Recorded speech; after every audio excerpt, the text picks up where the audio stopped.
meaning of language and laughter. So if you guys are interested in that, I'll post that again once we have it set up.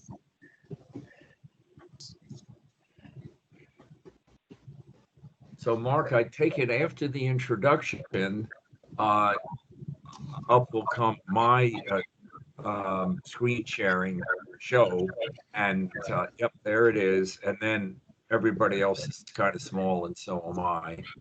Yeah, I don't know if that you want that up now, but soon. And good, you know. There we go. Well, I was going to say we'll go ahead and get started. It's 7 after the hour, and people can join later if they're late. So Dr. Richard Lederer is very well known both Mensa and outside of Mensa. He is a language columnist with Mensa Bulletin, and so you should see his articles published, like I think every bulletin there is. Every bulletin, and if you don't mind, I don't know if it'll work, but there, let me see, there is the latest bulletin, and for you three Mensons who aren't reading it, I hope you'll start, but there's the cover of the recent one. So I think you can see that right there. So I Yeah. thought I'd put that as a prop. Yeah. Yeah, and in addition to writing for the bulletin, if you've ever been to one of the AGs, I'm sure you've seen him there either giving a talk, giving entertainment with his friend Bill, singing along the songs that they make up, or out in the alley, or not the alleyway, but in the hallway with the various books that he has. He has a syndicated column, Letterer on Language, which appears in newspapers and magazines throughout the United States, including the San Diego Union Tribune. He's been named International Punster of the Year and Toastmasters International Golden Gavel winner. And in addition to that, he is the author of more than 50 books about language, history, and humor, including his best-selling series, Anguished English.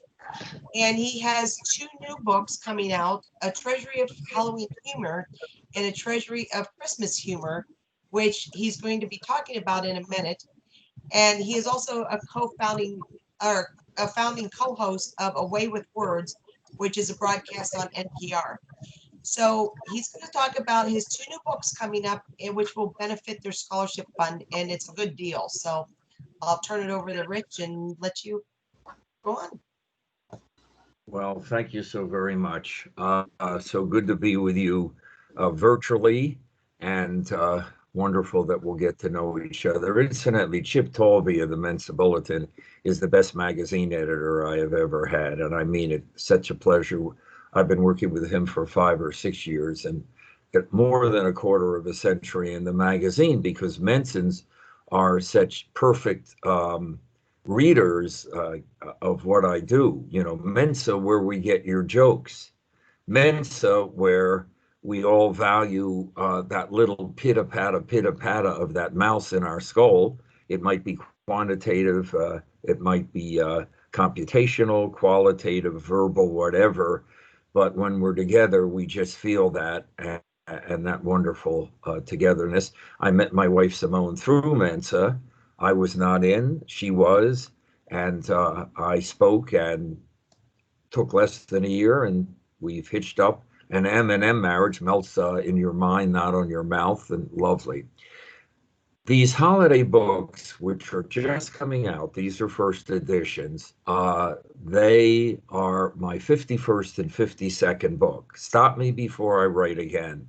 You might think that's a lot of books, but as I said in my presentation at the at the Pittsburgh, Phoenix rather, excuse me, AG, nothing compared to Isaac Asimov, who wrote 10 times as many. And well, more than 500, 13 a year at his peak, and incredible breadth, multifoliate writing, so that his writing, and he's our most famous Menson, his writing encompassed 9 of the 10 Dewey Decimal System categories.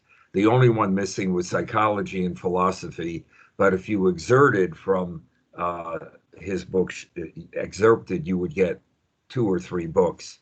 So one of the greatest science fiction writers ever, And not only that, but then he became one of the world's great explainers. So really two different careers. But I am so excited about these, and I'll tell you a little bit about them. But I'm offering these through the forms that I've given to Ruth, and they're about 100 numbered pages, 53 cartoons interiorly by this artist, uh, Jim McLean, who just happens to be 91 years old. And most of you are so far away from that, but I'm not. I'm 82, and I hope we both inspire you, literally breathe into that you can just keep going and going once you've blown up the distance between who you are and what you do. So the Halloween humor, what do you call an empty hot dog a Halloweeny? And I'm happy to inscribe that to you if you want with your name. So if you indicate inscriptions, they'll be there in both books. They will go for $15. 13 is the retail plus the $2 for shipping. And inside will be 53 cartoons by Jim McLean, my uh, artist. And you see the various monsters. You will read about the Irish immigration and this holiday as largely an immigrant holiday, more recent than you might think.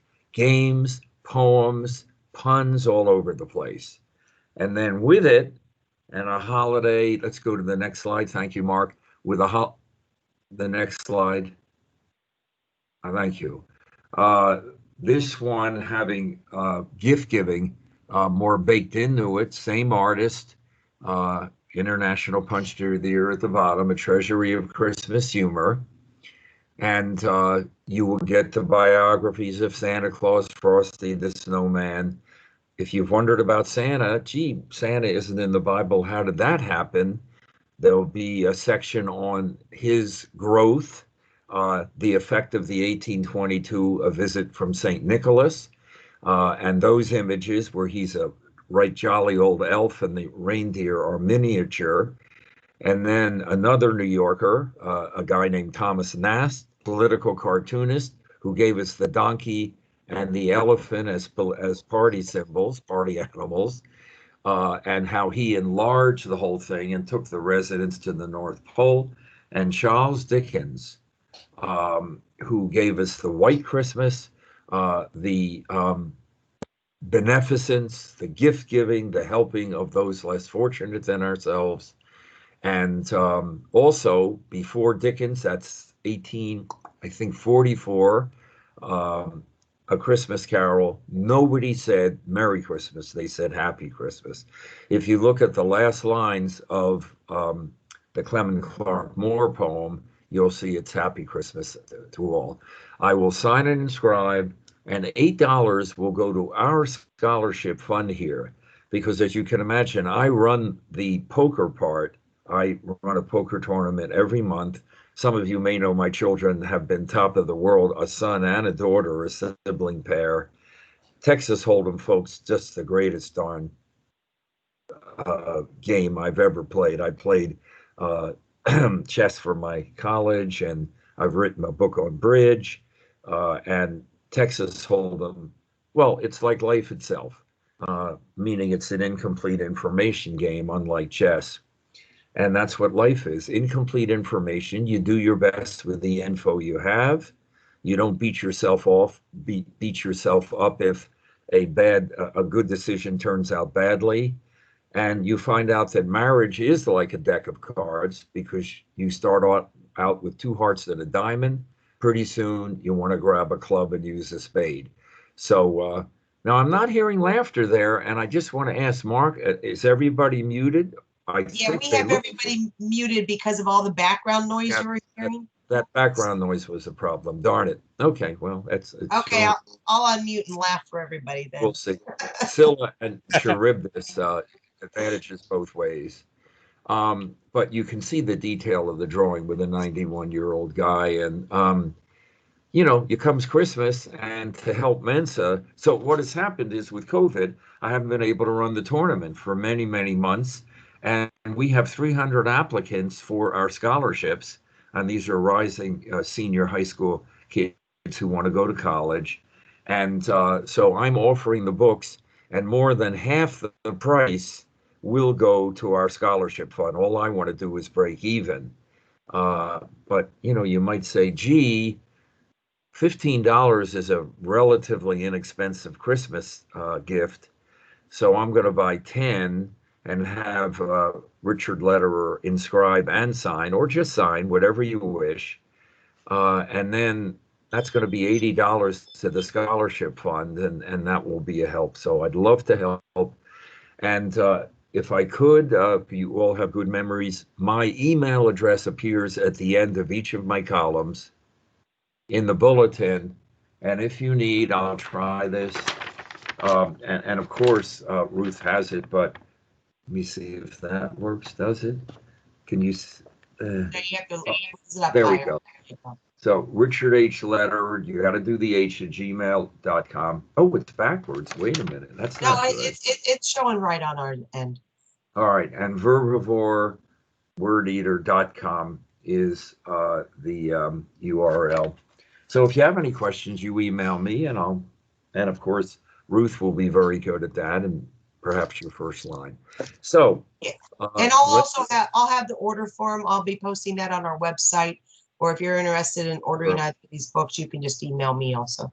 I would be so thrilled. So let's move on to the first slide of the presidents. Okay, so there we are. I am so pleased to do this for two reasons. It's timely. This is the year of electile dysfunction, of course. And in addition, as I'll show shortly, we, the world's greatest democracy, are just so sadly ignorant of our own history. We, the first, what? Did somebody? Sorry, thought I was muted. Okay. Our group. Or harpoed, as we may say. But at any rate, and I'll be getting to that, and we'll have some fun with that. So, and I am going to give you about a dozen bar bets that you will win at least 85% of the time, guaranteed. And with the money you win, perhaps you can donate it to some of the good causes that your local group supports. But at any rate, you will win the beer, the Shirley Temple, the whiskey, soda, whatever you do. I happen not to drink, but so mine would be like a Coke or a mango juice or something. So here are our presidents. Clarence Darrow, the famous attorney in the 20s and 30s of the monkey trial, the Scopes monkey trial, he said, when I was a boy, my parents told me anybody could become president of the United States. Now that I've grown up, I'm beginning to believe it. And anybody can be president. And just to give you two examples, now a quick question. Is my cursor mark showing up from your end on as I'm pointing to Ronald Reagan? Does that work or not at your end? Do you see a cursor on Reagan? No, it's not showing on All our right. end. Yeah, because from our end, and now, now good, I can close it. Okay, because that acts as a kind of a laser pointer.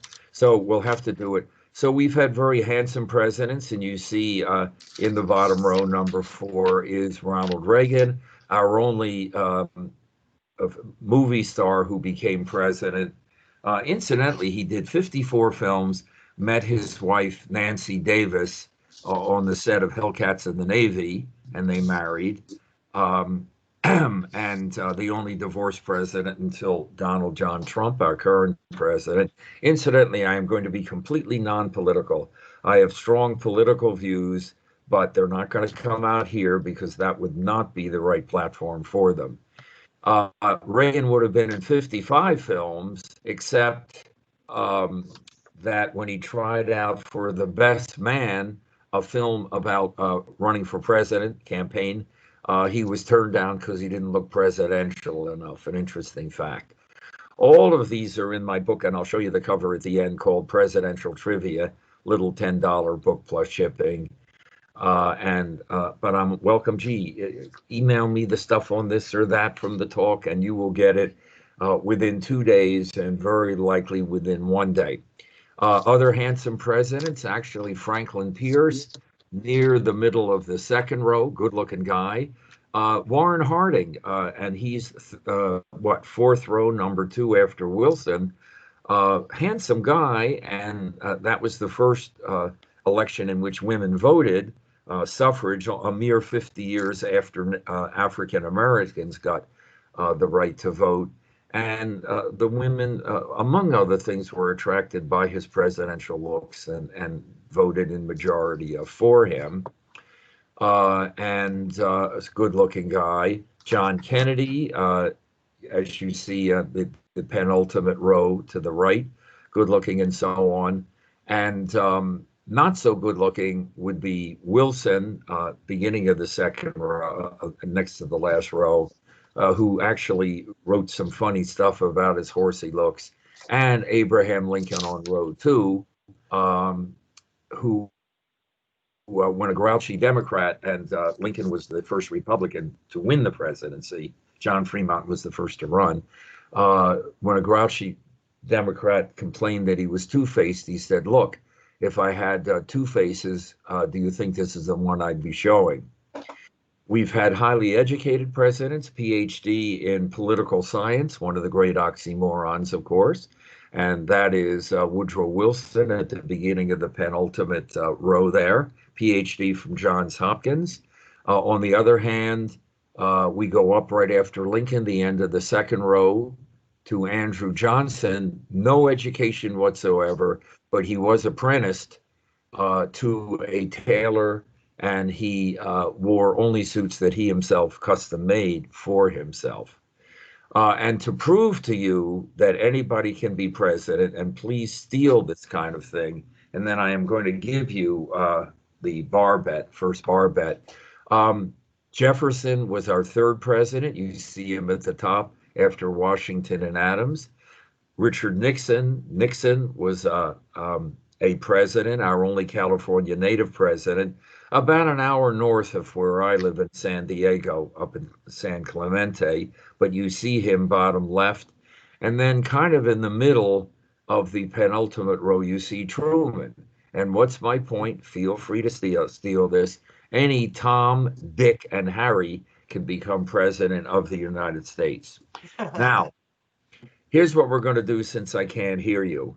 I'm going to give you a bar bet, and you think what it is, and then I'll give you the answer. So here we go, and I'm going to do like a 5 to 10 second pause between each one.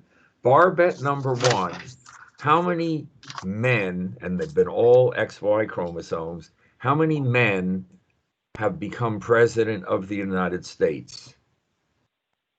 All right, and come up with the number. You can shout it out if you want. Nobody's going to hear you. But even if they did, what do you have at stake except your reputation and self-esteem among your fellow Mensans? So how many men have been president of the U.S.? Well, Richard, we do have the chat, and so people have been punching in their numbers, 44, 43, 44. Oh, this is good. Yes, and what else besides 43 and 44? Any 45s? I'd be surprised if we didn't have some 45s. Ruth, any 45s in there? No. See, that's Mensa and very rare, because the answer is 44. Now, Donald Trump is our 45th president. But what happened was, well, actually, I have an idea. I'm going to give a Mensa question. I would very seldom do this. I haven't done this elsewhere in my talk.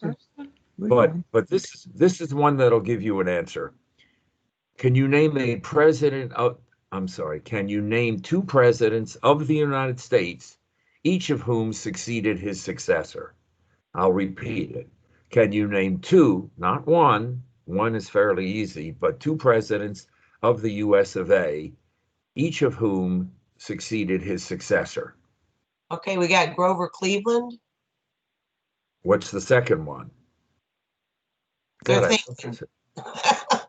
I love the system because this one is going to answer the other one. Anybody else besides Grover? Ruth, because you seem to be, not overlooking, but looking over, but also you're overlooking this. Okay, so take a look now at the middle of, actually the middle of the whole thing of the third line, and you see Grover Cleveland. Yeah. Well, what happened was he was our 22nd president. He ran for re-election, won the popular vote, but lost the electoral college, and was succeeded by Benjamin Harrison. You see right after him, happens to be the grandson of William Henry Harrison, and that's the guy in the first, because I can't use my laser pointer here, but of the second row. So that's the only grandfather-grandson combo that we have. And then Cleveland came back and won the popular vote and the electoral college, and it became what was named our 24th president. Big mistake, because that throws the number off by one, and it's irremediable. We can't get it back right. So he was counted twice, and that is why Donald Trump is our 45th president, but also but only our 44th man to be president. So there's kind of fun. Now, the two presidents, each of whom succeeded his successor, are, get this, come on, use those Mensa brains, Grover Cleveland and Benjamin Harrison.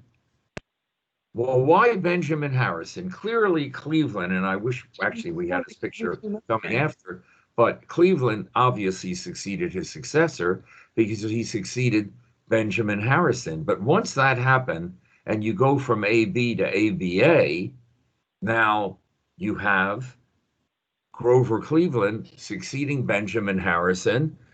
Was Benjamin Harrison the successor of Grover Cleveland? Of course he was. So that's why I can go two. I don't know that you want to try this on the public, but all I can say is it's true. Those are the two who succeed, each of whom succeeded his successor.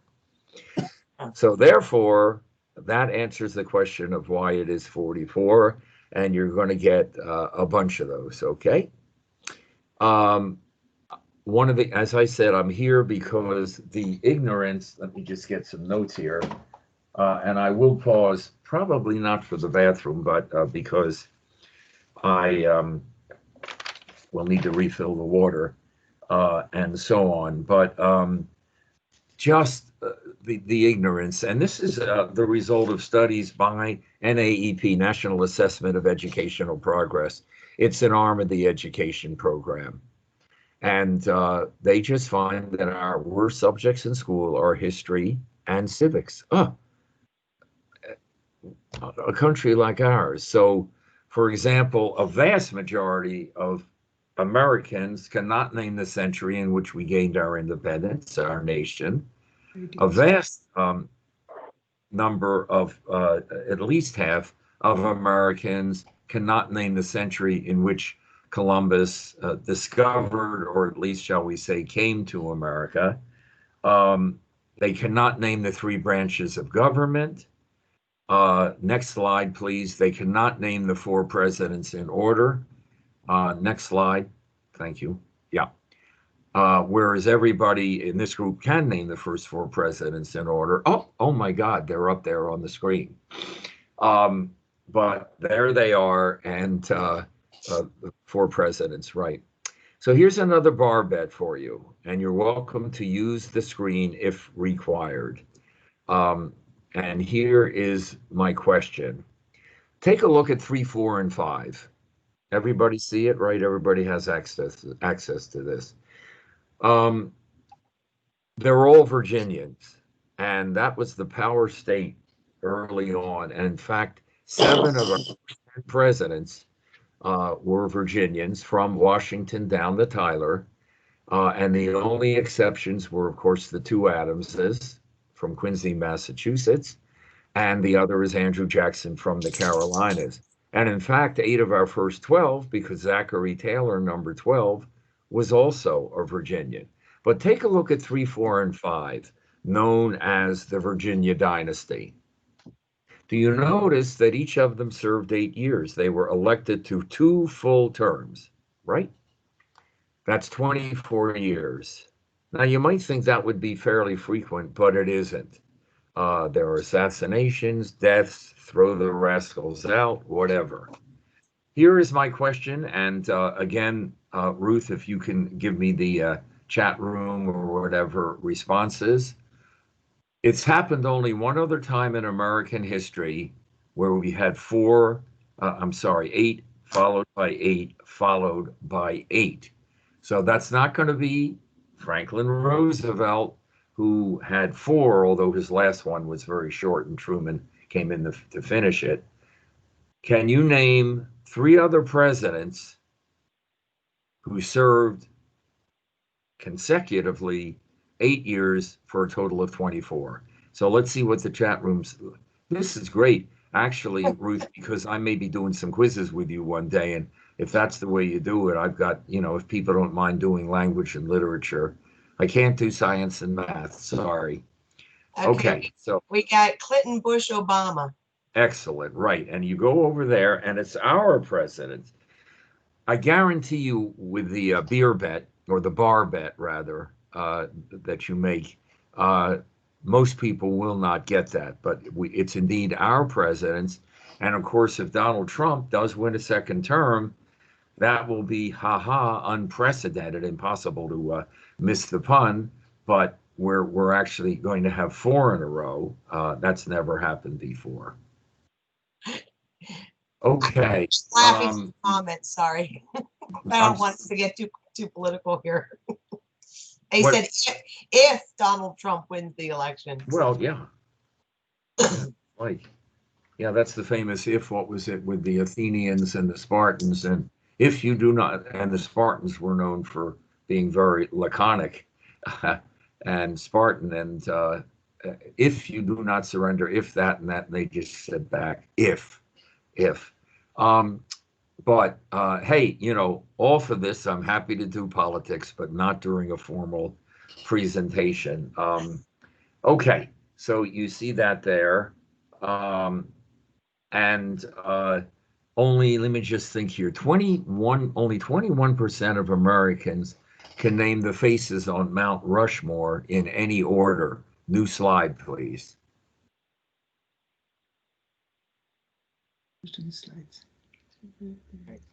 In any order. And you see them there, of course, Washington, Jefferson, T. Roosevelt, TR, who was president when this project was undertaken, and of course, Abraham Lincoln, whereas 52% of Americans can name at least 2 members of the Simpson family. Next slide, please. I have never missed an episode. And there you see them, slightly out of order, but Homer, I don't mean the Iliad guy, Homer, Marge, slightly out of order, Lisa, Maggie, and then Bart, I'm sure you're aware, a little trans-deletion in the middle and you get Brat. I'm sure that was made up on purpose, but there they are, and 52%. My God. A majority of college kids, I'm told, cannot identify who fought the Civil War, let alone who won it. But almost all of them can name the wives of Brad Pitt, for example. So it goes. So here's another bar bet coming up. And would you go to the next slide, please? Thank you, Mark. All right, now you see 5 people, 4 of whom you probably know. And I'll identify them. Andrew Jackson, and the middle one is a tough one, Samuel J. Tilden. That was in the 1876 election, the most corrupt in our history. And ballot boxes stolen or reshuffled, and cigar smoked backroom deals. right after the Civil War. It was horrible. That is Grover Cleveland, and of course, you know Al Gore and his algorithm, and of course, Hillary Clinton. If Hillary Clinton had won the presidency, it would have been the first time that two presidents had ever slept together. And but Donald Trump won, and that is the first time that a at least reputed billionaire had moved into housing vacated by an African American family. But it did happen. So, God, I'm getting a little laughter there. That's good. Even a little bit warms my heart. Now, um, what do they have in common? And the answer is they are the five candidates, of course, two of whom became president, who won the popular vote and Yes. lost the electoral college. Electoral. Yeah. And lost the electoral college. Andrew Jackson, in I think it was 1824, lost to John Quincy Adams, our sixth president. Tilden lost to Rutherford B. Hayes. Cleveland, as I mentioned, won both, then lost in the interim to Benjamin Harrison. Al Gore, we all know, losing with the Supreme Court decision to George W. Bush, and of course Hillary Clinton winning the popular vote, perhaps by 3 million, maybe more, and to Donald Trump, but losing the Electoral College. But the fun of this one, and again, I'm going to pause, and Ruth, you, if some people get it, that's great. What else do they have in common? So I'll wait till people tally up, and we'll see what they say. They have something else in common that's not trivial. And Ruth, whenever you're ready, you can give the results. There is something else in common. Well, there's no results. Aha. Oh, I love I that. think you stumped them. All right. That's it. Wait, Wait, okay, hold on. Pradeep, if I'm saying it right, sir. For deep, yeah. he thought he had it, but now maybe he doesn't. Well, give it a try. You lose all the points in life you don't play, sir. The results were not known immediately. Well, no, it isn't that. We're going to have that, it looks like, coming up. All Democrats. It has never happened to a Republican. All Democrats. So that's nice. That sounds like it's new to a bunch of you. If you haven't guessed, I love pattern finding, and I think that's one of the Mensa characteristics, but I just adore pattern finding. For the few of you who may not know, Mensa is a triple pun on mentis, mind, Latin, and mesa, table, and then finally men's month. So initially a group of people who sat around a table once a month and used their minds. Now we tend to sit around a lot more. Please, anything from this or anything else, gee, what about that Shakespeare authorship controversy? Was it really the Stratford man? Or what's this business about they as a third person, as a singular? What's going on with that? And it's got anything to do with people who don't identify themselves binarily, etc.? There's a good chance I've written about it. Or where the heck did we get COVID-19? What does COVID stand for? You send it. I'm a teacher. I'm a compulsive sharer. It's what I've done my whole life, and I'm happy to answer. But I thought you'd be interested in this because it's an interesting pattern, and do check it out if you wish. And so there we go. Okay. Okay, there's a question here. What's your stance on the Oxford comma? Thank you so much. Oxford serial or Harvard comma, and any of you, including obviously the questioner, email me and just say Oxford, Harvard comma. My stance is, and I do have a book called Comma Sense, and Ruth does have my email list, my book list, very strongly, and that is the comma before the and, as in the flag is red comma, white comma, and blue. And despite what you've taught that somehow the and replaces the comma, that's complete bullpucky. So here's the story on that. Two reasons. One is, why does punctuation exist? And the answer is to reflect the cadence of the spoken word. And we don't say the flag is red, white, and blue. You know, we don't say faith, hope, and charity. There's a level cadence. So the comma indicates that. Second, not always, but more than you would believe.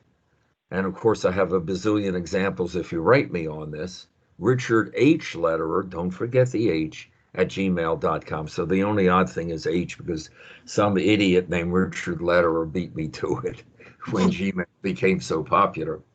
But the second reason is that you can have a confusion of interpretation. And some of you may have read, I think it was about a year ago, and it had to do with truckers in New Jersey suing, and they won on the basis of a missed comma. And I don't remember the exact details, but my favorite example is a somewhat famous book dedication that actually read, "To my parents, comma, the Pope and Mother Teresa." No comma. So think about that. It looks like it's in apposition. It's in a positive. "To my parents, comma, the Pope and Mother Teresa." Well, that seems to indicate only two people, and we always wondered about the Pope and Mother Teresa, didn't we? Whereas if you have "To my parents, comma, the Pope, comma, and Mother Teresa," apparently an author of faith, it's very clear. And I've got some spectacular examples. I am all for it. Now, interestingly, newspapers somehow, oh, gee, if we take out that comma, it's going to, save, a nanopica. Ridiculous. But I happen to write columns for newspapers, and I take it out because I don't want my editor to have to, but it is like Dr. Strangelove with the, aberrant arm. I hate to do it, but they make me. And if you didn't know it, about 2 years ago, Chip Talby decided to put in, somewhat at my urging, to reinstall the Oxford comma. So great story. And I don't mind those coming in, Ruth, anytime. I think it's a nice break. Okay, so we'll go on, Ruth, and then if you get another question, you'll let me know. I have to do a little what I call alphabetic acrostic in working with Ruth and with Mark. They are my A plus B, the C of D host, and hostess if you go that way. What's A plus B, the C of D, above and beyond the call of duty? See, it's alphabetical, and it really works, but it really is true. It was much appreciated, and as a result, this is going quite smoothly. What two presidents died on the same day, but don't answer yet? Not only what day was it, but I'd like to know, well, obviously, who the two presidents were. What two presidents, what day, and what year? You have to include the year, and I'm not being frivolous or arbitrary. The year is mathematically important. Oh, we got scroll in. John Adams and Thomas Jefferson, That's 1/3. July 4th, 1826. That's good. Was that from one person or several or what? No, that was like 5 people. Way to go. Patriots all the way. Let me just do a little bit of HIJKLMNO, which of course is H2O. The older I get, the thirstier I get. Next slide, please. That is correct. So here we go, and let me tell you the story about them. And if you gee, that's a nice narrative, but it went too fast for me. Right. Hey, send me that stuff, and you will receive it. Ask and you will receive. Knock and it shall be open. You lose all the points in life you don't play. That's the way I live my life, because when I do ask, I know that I'm good of heart. And if somebody says, go away, all right, that's their problem, not mine. But almost all the time, something works out, including my asking Ruth about support for the holiday books. So that's Adams on the left, Jefferson on the right. our second and third presidents. So here's the story. Adams was our second president, succeeding George Washington, who was elected in 1789. And his opponent was Thomas Jefferson. So he defeated Thomas Jefferson, and believe it or not, in those days, before partisanship reared its somewhat ugly head, the guy who came out second became the vice president of the guy who won. Picture in your mind's eye, that's also Shakespearean, picture in your mind's eye a Donald Trump, Hillary Clinton administration, which by those rules way back it would have been. Needless to say, this didn't last long, this arrangement, but it did for these two. And at the end of Adams's first term, Jefferson ran against him and defeated his own president. Defeated his own president. That didn't sit well with John Adams. But over time and distance, and something that I'll bet you most of you know about, it's called letter writing, they somewhat reconciled. And then came along July 3rd, 1826, 50 years minus a day past the from the first Independence Day. Jefferson lay dying in Monticello, his estate in Virginia. And and before I forget, now that I'm thinking about it with these guys, I really recommend, before I forget, Hamilton, the musical. So what Simone and I did, and I assume it's still on, but honestly, I don't know, is for a measly $6.95, we signed up for Disney Plus because we had seen Godspell, Jesus Christ Superstar. Again, one of these things where you've got close-ups and so on, and some of you might think that distorts the purity or befouls the purity of the musical. We don't think so. You still see the dance patterns. It is superb. Took 3 years to edit, and just that is worth the $6.95. You get a month of Disney Plus. I've been watching some of the nature series, and for what a deal for $6.95. Then we're going to cancel at the end of the month, and so will thousands and thousands. And Disney knows that. But you get to see Hamilton. And Stephanie said yes, it's still on Disney Plus. oh, good. Was that Ruth? Yeah, God, I'm reading the comments. So. mother of us all. Wonderful. Yeah. And everybody loves it. And by the way, so does John Bolton. And you know how I know that, because the name of his book is The Room Where It Happened. I think, what is it?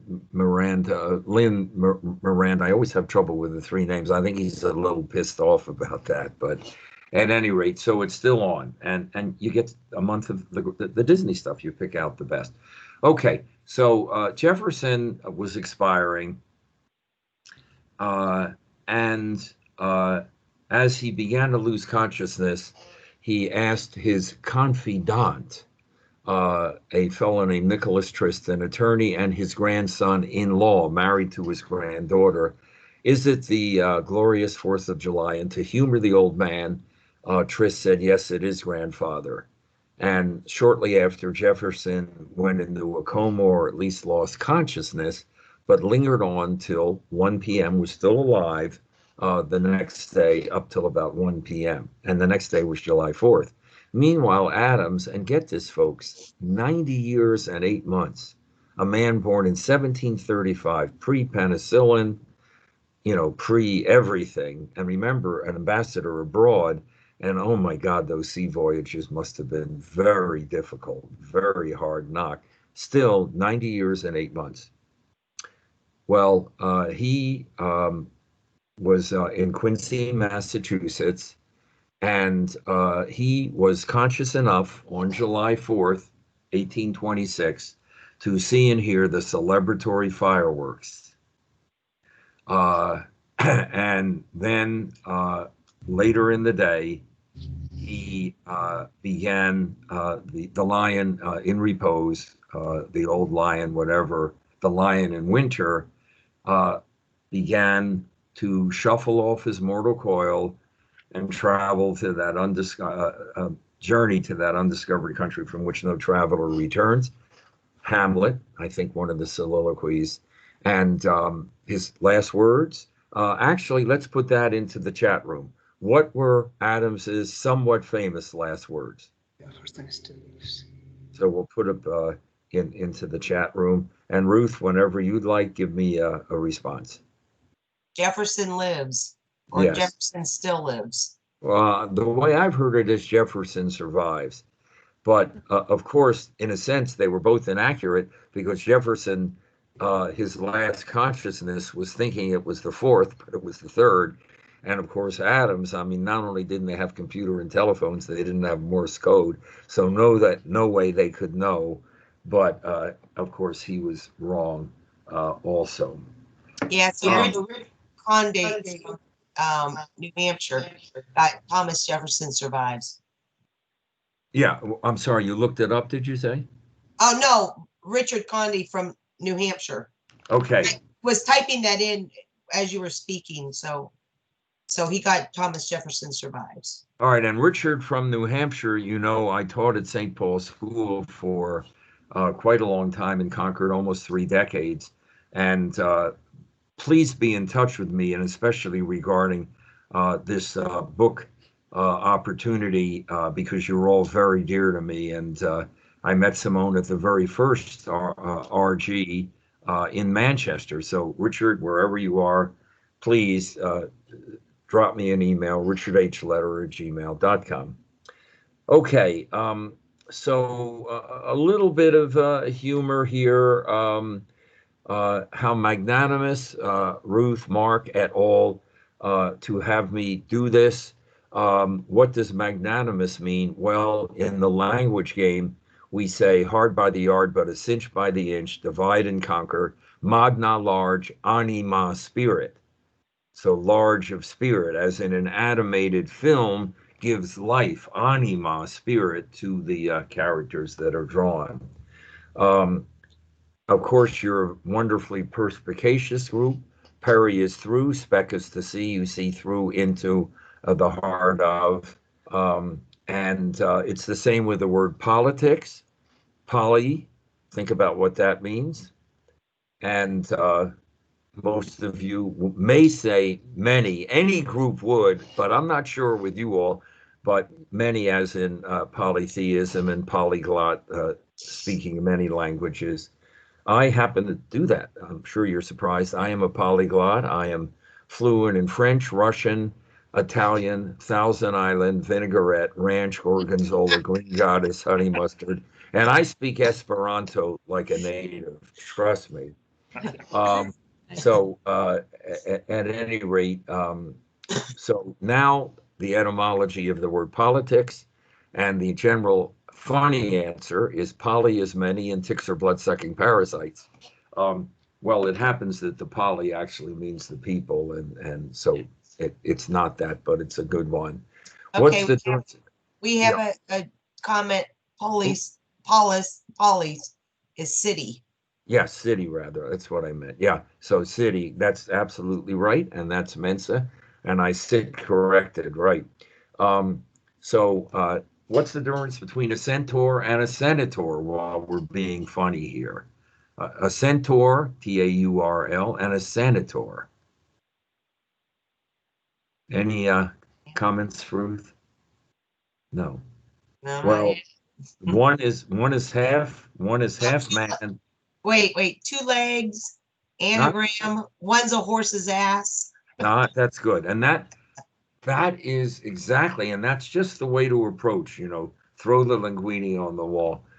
One is half man and half horse's ass, and the other is a creature in mythology.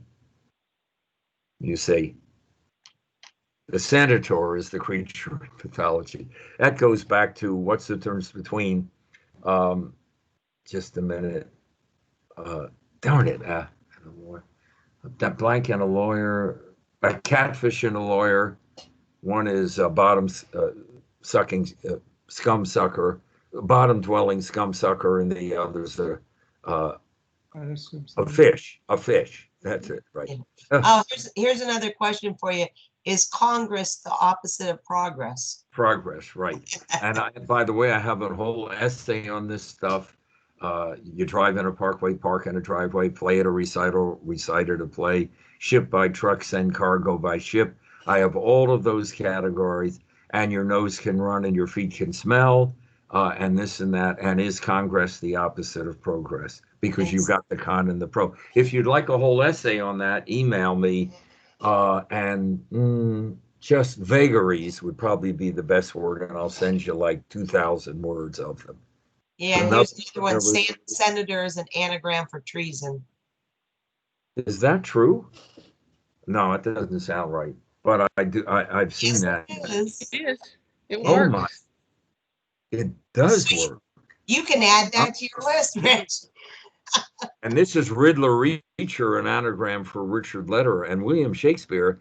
There are at least 8 anagrams. I don't have them all memorized. I swear he's like a lamp. Has will appear, I ask me. I speak a swell rhyme. They're amazing. And we're getting better and better at anagrams. It's quite something. And of course, a palindrome is a special kind of anagram. Mensans are into that. If you'd like my work on palindromes or anagrams, just write me. And I even have done a palindrome on my own first and last name, forwards and backwards. Try that. The language resists that because it's a very specific kind of anagram. Okay, one more, and you're not allowed to use a offensive 4-letter word. What do politicians and diapers have in common? Can't use a 4-letter word that is off balance. They both stink. It's too long. They need to be changed. Think isn't bad. Need to be changed. What? Both need frequent changing. That's exactly it. People have been reading my books. I can tell. Great, right? They both need frequent changing, Ruth, and for the same reason. See, I don't have to. And don't sue me for defecation of character. There, I just arrived at that by a process of elimination. So what's fun here is we're coming up on an hour, and I've covered like 10 minutes of my talk, but I love that. So we're going to have no trouble going the full time. I know some of you will have to leave, but hey, I hope you'll stay as much as possible. My little game is learning dressed up to have fun. So I'm going to ask you this now. Who is the youngest man, and they're all men, ever to serve as president of the United States? So to put it another way, the youngest man to enter the Oval Office and not to steal a pen, but actually to go in and be president.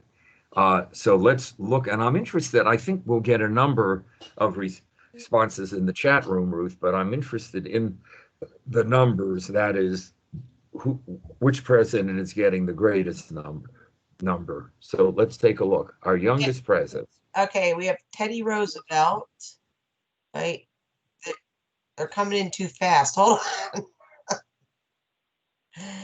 on. Teddy Roosevelt, Kennedy, Teddy, JFK, Kennedy, JFK, right.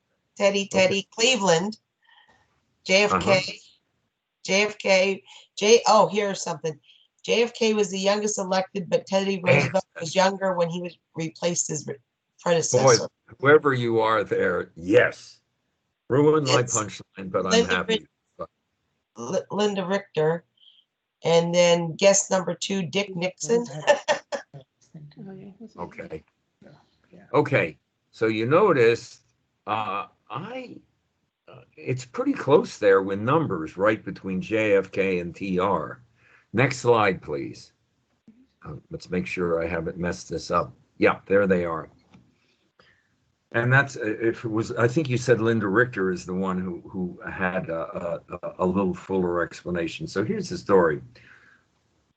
Out in the non-Mensa world, you're going to get quite a majority of John Fitzgerald Kennedy. 43 and 7 months, good looking guy, nice head of hair, certainly an attractive wife, a young looking wife, two very young children for a president, Caroline and John. And in fact, there was a third in the oven, and that was Patrick, but alas, stillborn. But at any rate, they're going to say JFK. But indeed, that is true, and that is that John Kennedy is our youngest elected president. But believe it or not, 9 months younger at 42 and 10 months, Theodore Roosevelt. And notice, not Roosevelt, Roosevelt. That's Dutch, and I'm married to a Dutch woman, and I have wonderful saucy hollandaise with her, and she is my Dutch treat. And hey, I'd make puns about the Dutch, wouldn't you? So at any rate, it is Theodore Roosevelt. He was so young that when he finished the 2 terms, because what happened is his president, when he was vice president, was assassinated by a nutcase and an office seeker. I think wanted to be ambassador to France and didn't get the job, so bang. Theodore was only 50 years old, our youngest ex-president. So when you do this, you say, who was our youngest president, to enter the Oval Office? And the answer is not Kennedy, but it is Roosevelt. Now that you know our youngest president, I want you to tell me our oldest president. But I have to clarify that. There are 2 ways to identify our oldest president. One, and the one we'll start with, is the president who has lived the greatest number of years. That is the oldest in terms of, as the Bible says, full of years. And then we're going to go to our oldest to enter the Oval Office and the oldest in office itself. So let's start with who is our oldest president length of years? And they can throw that. I like this chat room thing. Well, they started answering before you clarified. So first we got Trump as being the oldest, and then we got Jimmy Carter. Okay, and any others? Well, Adams. John Adams. Okay. So somebody put that in. Yeah, that's a good try. All right, so here's the story. And that is... Oh, wait. Bush number 1. Good. They were all very good. So here are the answers. And they're going to show something about our lives and how we're living longer and longer. So let's start with length of life. For 175 years, the answer was John Adams, who lived to 90 years and 8 months. For 175 years, essentially after, of course, 1826. Starting with 1826. Amazing. And then what happened is, in terms of length of life, it was Ronald Reagan. Next slide. I hope it's the right one. I think it is. I hope that'll be Reagan and Ford. Oh my God. Let just for a sec, I always forget this. With Teddy Roosevelt, I have to tell you the story of this, and I will go back, so keep the chat room there, but sorry to break that. I should have remembered that. Oh, retest. I've just been kicked out of our group. So take a look here. So what happened was that T. Roosevelt, an incredible innovator, the first Nobel Prize winner, the first to fly in an airplane, the first to travel to a country outside of US of A. During his term, it happened to be Panama, on and on, remarkable. And what he did is he was the first, it was in 1902, to invite and welcome into the White House an African-American family. And it was the family of Booker T. Washington, the distinguished founder of Tuskegee Institute, the first president of Tuskegee, and a valued advisor to a number of presidents, and a leader in the conservative wing of the African American community. William Edward Burghardt Du Bois being on the other side of the political spectrum. Well, that didn't sit well. That is inviting black people into the White House way back a century and 20 years ago, whatever. So to mend political fences, Theodore, beloved of God, went down to Smedes, Mississippi, capital Smedes, ostensibly to settle a border dispute between Mississippi and Louisiana. While he was there, his host said, "Would you like to go hunting?"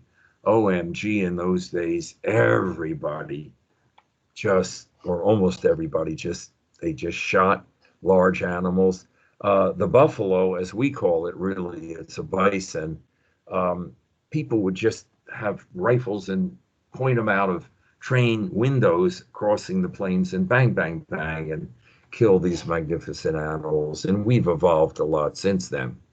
So he went out, and the host captured a little bear cub, and the guide roped it to a tree, as you see here. And this is a cartoon by Clifford Berryman, mid-November. It might be November 17th, 1902. And they put a gun in the president's hand and said, "Shoot the bear." And he, using his anatomically incorrect left arm, said, "No, if I did that, I couldn't look my 4 sons in the face." And he refused. This went viral in the way something would in 1902, and this cartoon went all over the place.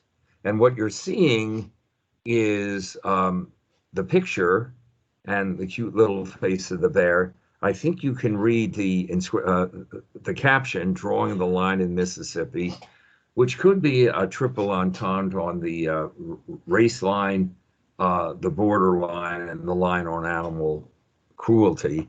And now the story switches to the wilds of Brooklyn, New York, where a couple, Rose and Morris Michtom, Michtom, by the way, you're welcome to ask me to send you the story, and you'll see that rhymes with victim.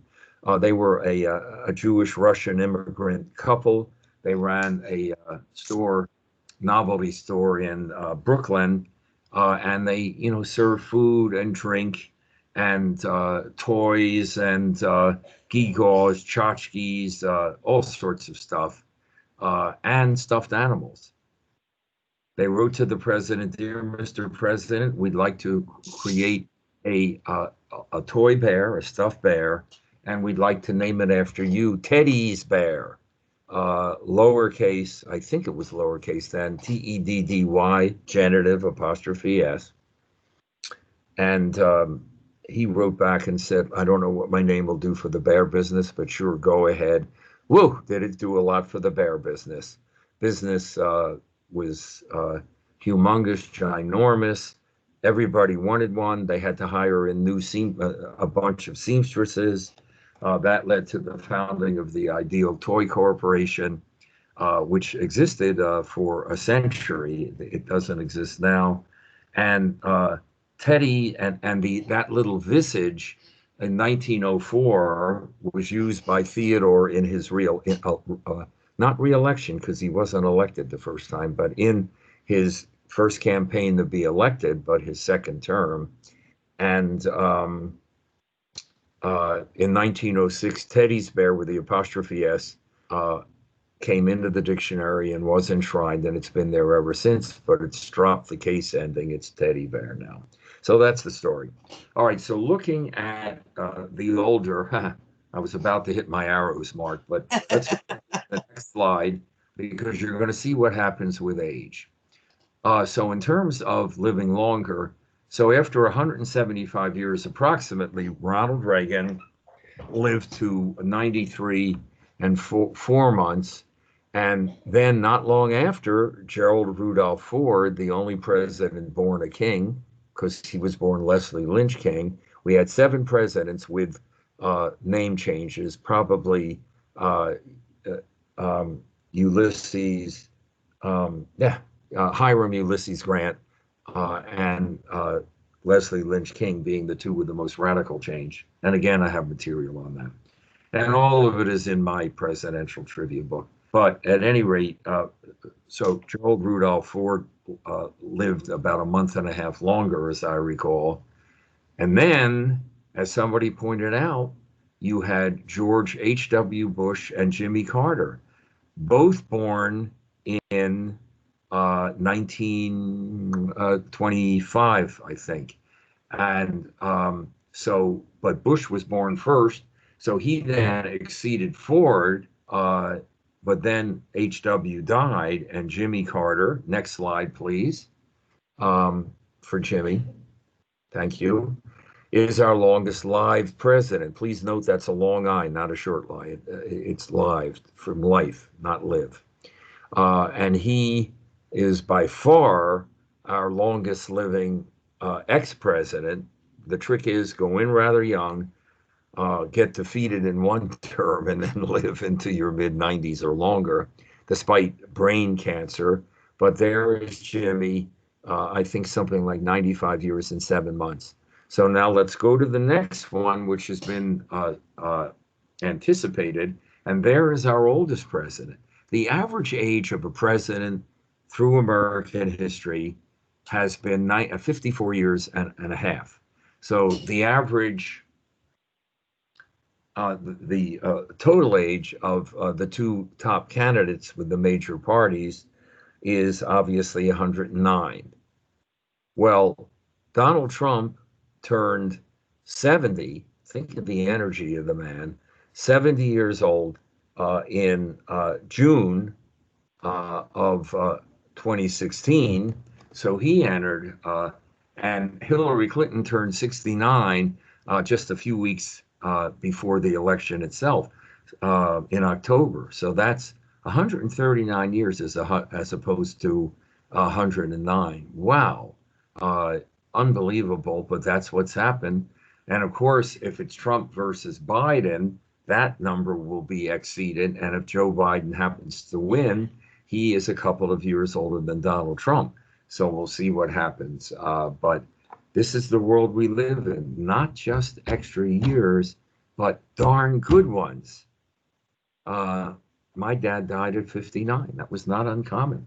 My parents were born in the 19th century, 1896 and 99, 94 and 99, and the lifespan at the turn of the century was 46. We are just so blessed. Okay, so that's the story on the oldest, and now I'm going to give you the best bar bet. And again, if people want to send, this is, I think, the best bar bet in the whole bunch.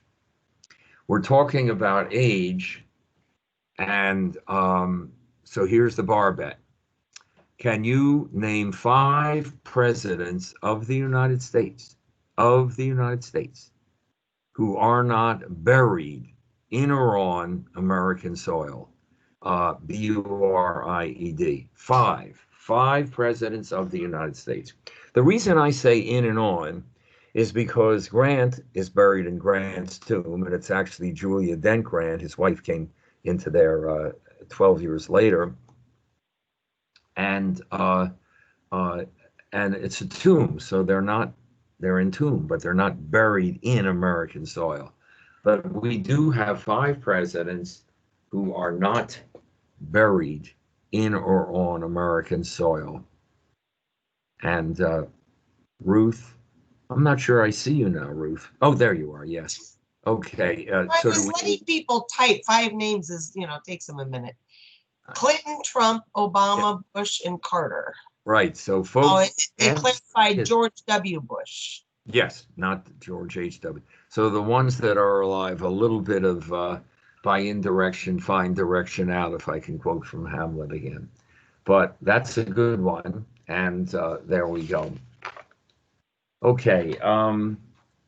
Now, Ruth, it's your call. I have, I can go another, I would say about 15 minutes or more. I mean, I could go 2 hours and we could just talk with each other, or I can do some COVID comedy, whatever, or I can stop at this point now or soon, but I do have some more presidents. What would you like me to do? It's not up to me. It's up to everybody else. Let's see what they put in the chat box. Richard, right. Do you have more slides? Because I don't see your slide. I don't have your slide there. I do have more slides. Okay, more presidents and keep going. And Okay, So they said, keep going, more presidents. good. So by popular self-request, here I COVID, go. oh, somebody said COVID comedy, question mark, question mark. Sure. Well, also COVID etymology, yeah. And incidentally, part of the reason I'm wearing this hat is I have COVID hair, um, because at 82, Simone is very diligent and vigilant about my well-being. So I haven't cut my hair. So this kind of covers it up. Well, it seems like the consensus is more presidents. Yeah, okay. And We'll then do at that. the end, for whoever's left, if you want to go into COVID comedy, you could do that. Sure. Okay. Well, I don't know that I'll do another 45 minutes or whatever, but we'll see how it goes. And love you all. And we are, I'm sure everybody knows, but next year in Houston is the 75th anniversary of Mensa itself. And that will be in August. So you don't have to block out July 4th because it's international. And I certainly hope to be there. And with my singing partner, Bill Shipper, we've composed probably about 35 songs, some of them about Mensa, and he's the talent, and I just sort of mouth the words and fake things. Okay, so I'm going to ask you three questions, and the middle one is going to be the hardest. And Okay, wait, before you ask that question, we have a question here. What is the largest number of living ex-presidents we have had? Very nice. Darn it. Did they just steal one of your questions? Well, no, I have that in the book, but I wrote the book a while back. I think with Lincoln, there were quite a number before, and I think rather recently there were, and I think it's something like six. It's in my book. I can, send it to you to send out. I just don't remember it. But we have had times. Oh, and we have had. Can anybody name a president in which there was no living ex-president? That's a fun one. Meaning there was no living ex-president when this guy was president. So some of you may want to throw that into the chat room. Does that person have the answer to that question? I don't know, Pradeep. Pradeep? Do you have the answer to that question you asked? Oh, you're on mute, Becky. Yeah, it's something like six, and I think it may be Lincoln, or more recently we had a bunch, and something like six. Can anybody name a president for whom there was no living ex-president at the time? Anybody? Did anybody submit that? Well, yeah, we have lots here. We have Ford, George W., Washington, meaning George Washington had no living ex-president. It's Washington, of course. He couldn't have. He was the first. It's like who appointed the greatest number of Supreme Court justices? Well, it was Washington. There weren't any to start. So there's another good one. Okay, and then when George H.W. Bush was alive, we had six alive. That's right. And it was six when Trump took over. That's right. And I think, and you would expect that, that it would be that. But with Lincoln, I think he had a bunch, I believe, and that could be checked out. I'd have to look in my book, but I don't want to go away. I love you all too much. Okay, and then we have another comment about with Nixon, there were no ex-presidents. Both LBJ and Truman were deceased when Nixon was president. Okay. Yeah. All right. And Eisenhower was too. I know the greatest age discrepancy was about 23 years between Eisenhower and then Kennedy. That was rather old and rather young. And the thing with okay, and you know what? We coming in the office. The thing about Reagan is he came in at 69 years, 11 months, and 2 weeks, and more remarkably, left office at 77, on the very cusp of 78. Before that, the only president who was 70 in office was Dwight Eisenhower, and that was only the last 10 months of his presidency. So really amazing, and we'll see what happens here with presumably either Trump or Joe Biden. We'll see what happens. Okay, Pradeep just said in 1890 there were many ex-presidents since there were 5 presidents Yeah. in the 1880s. That sounds right. Yeah. And then I just somebody Googled it and there were never more than 6, but it Yeah. has happened 4 times. Yes, that's what I felt like. 6. Yeah, good. Okay. Interestingly, I live in a decade. I think there have only been 2 times that a decade, once we started having presidents, were unrepresented. And one was the first decade of the 19th century, because that was overrun by Civil War veterans who became president. And the other is my decade, and that is the 1930s. And our last hope, so to speak, for that was John McCain. And we're obviously not going to have anybody from our decade. I mean, even Joe Biden isn't. And the 50s are still to be heard from. But again, the baby boomers, Clinton, Bush, etc., just came along, and we just ended up as the silent generation. Our tallest president, this will be easy. It's just who you think, by the way. Lincoln. Yeah, it's probably going to be all Lincoln. It is. Second, and just a smidge shorter, was LBJ, Lyndon Baines Johnson. Now, here's a tougher one. Our shortest president. 16 bet you $5. I What? don't know. What?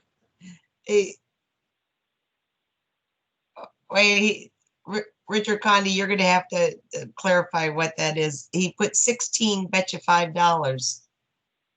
Oh, Lincoln was number 16. Yes. Oh, yes, I agree with that. He was but I said, who was our tallest president? I don't see what 16 has to do with it. And somebody else typed in Madison. Short then, obviously. And then Grant was for shortest, Madison. Okay. So. And the answer is, it is Madison, and we'll get to him shortly. And our, shall we say, most full-bodied, corpulent, fat, whatever you want. And who would that be? Taft at 300 pounds. Plus. So next slide, please. I hope it's the right one.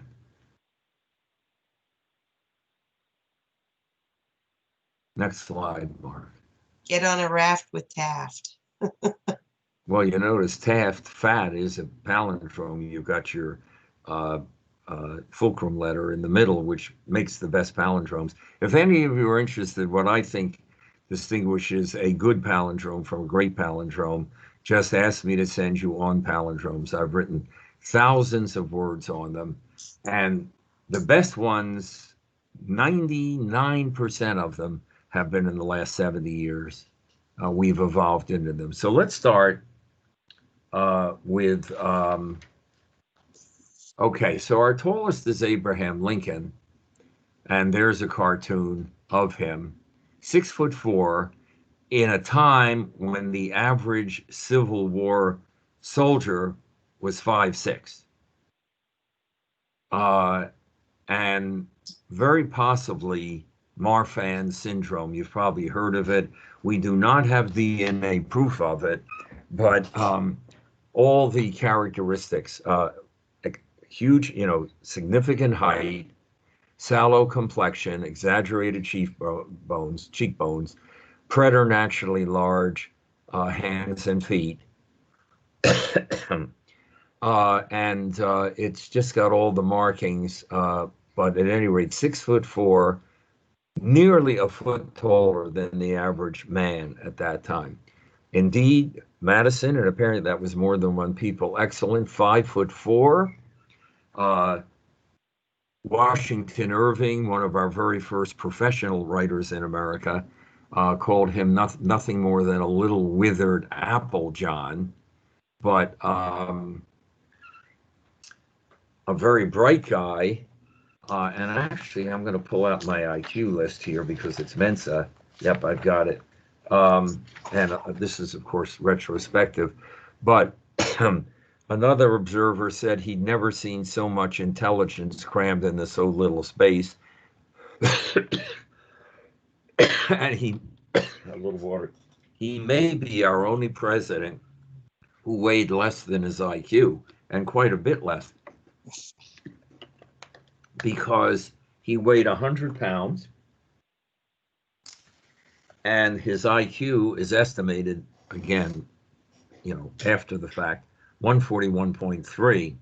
Among perhaps and this is all guesswork, but Woodrow Wilson, 145, Jimmy Carter, 145, Bill Clinton, 148, John Kennedy, 150, Thomas Jefferson, 153, and John Quincy Adams, get this, 168. That's Einsteinian.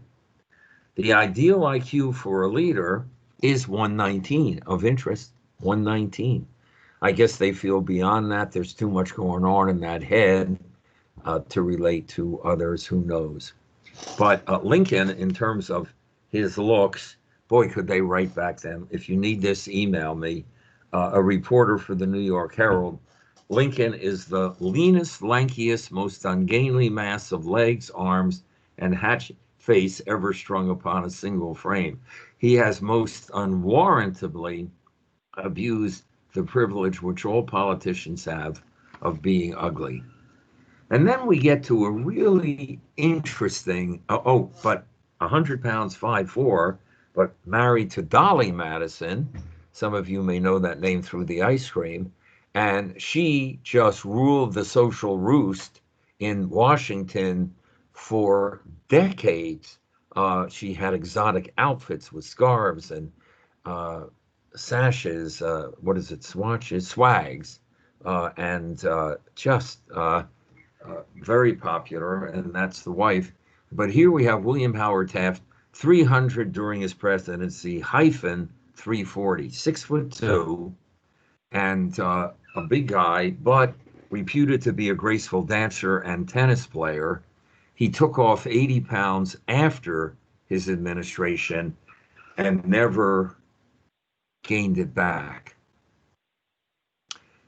Who is our only president to head more than one branch of government? Can anybody give me that? As you may know, with Taft, the rumor is, I don't know if it's true, that he broke the White House bathtub and the Army Corps of Engineers came in and designed one capable of holding 4 men. And I'm not saying 4 men ever sat in that bathtub, but at any rate. But who is the only president to head more than one branch of government? So we have 3 people so far. Boy, oh boy. Hey, folks out there, you could be in Mensa. Oh, wait a minute. That is correct. And what is specified White House and SCOTUS? I didn't hear that, Ruth. What was the last thing? White House and SCOTUS. That's the of the United States. That's right. Supreme Court of the United States. Yeah, that is correct. Because what happened is, after he left office, and let me tell you how he left the famous election of 1912. So Theodore stepped aside after essentially 2 full terms because he believed in following the tradition established by George Washington, who voluntarily left. But then he got the itch to do it again. He was only 50 when he was out, and he just didn't feel that William Howard Taft was assertive enough. He came back, hoped to gain the Republican nomination, but failed, and Taft got it instead. So it was Taft, the Republican, seeking re-election against Woodrow Wilson. And as you know, Theodore Roosevelt came in for the Bull Moose Party. We're tough as a bull moose, and so on. And in the election of 1912, Wilson got 48%. Roosevelt got 28%. by far the best third party candidate result. And poor William Howard Taft, the incumbent who became recumbent, ended up with 21%. But always in good humor, Taft said, "I've just been elected ex-president by the largest majority in history." But then he was appointed by incoming President Warren Harding to be Chief Justice of the Supreme Court.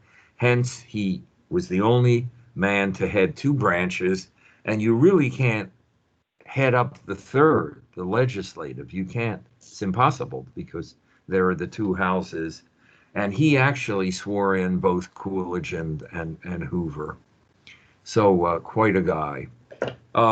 Next one, if you would, I'm not sure. I think we'll have to skip through a little bit here. Okay. I probably should have held that up. Can you name any president who was not born in the United States? Oh, Washington.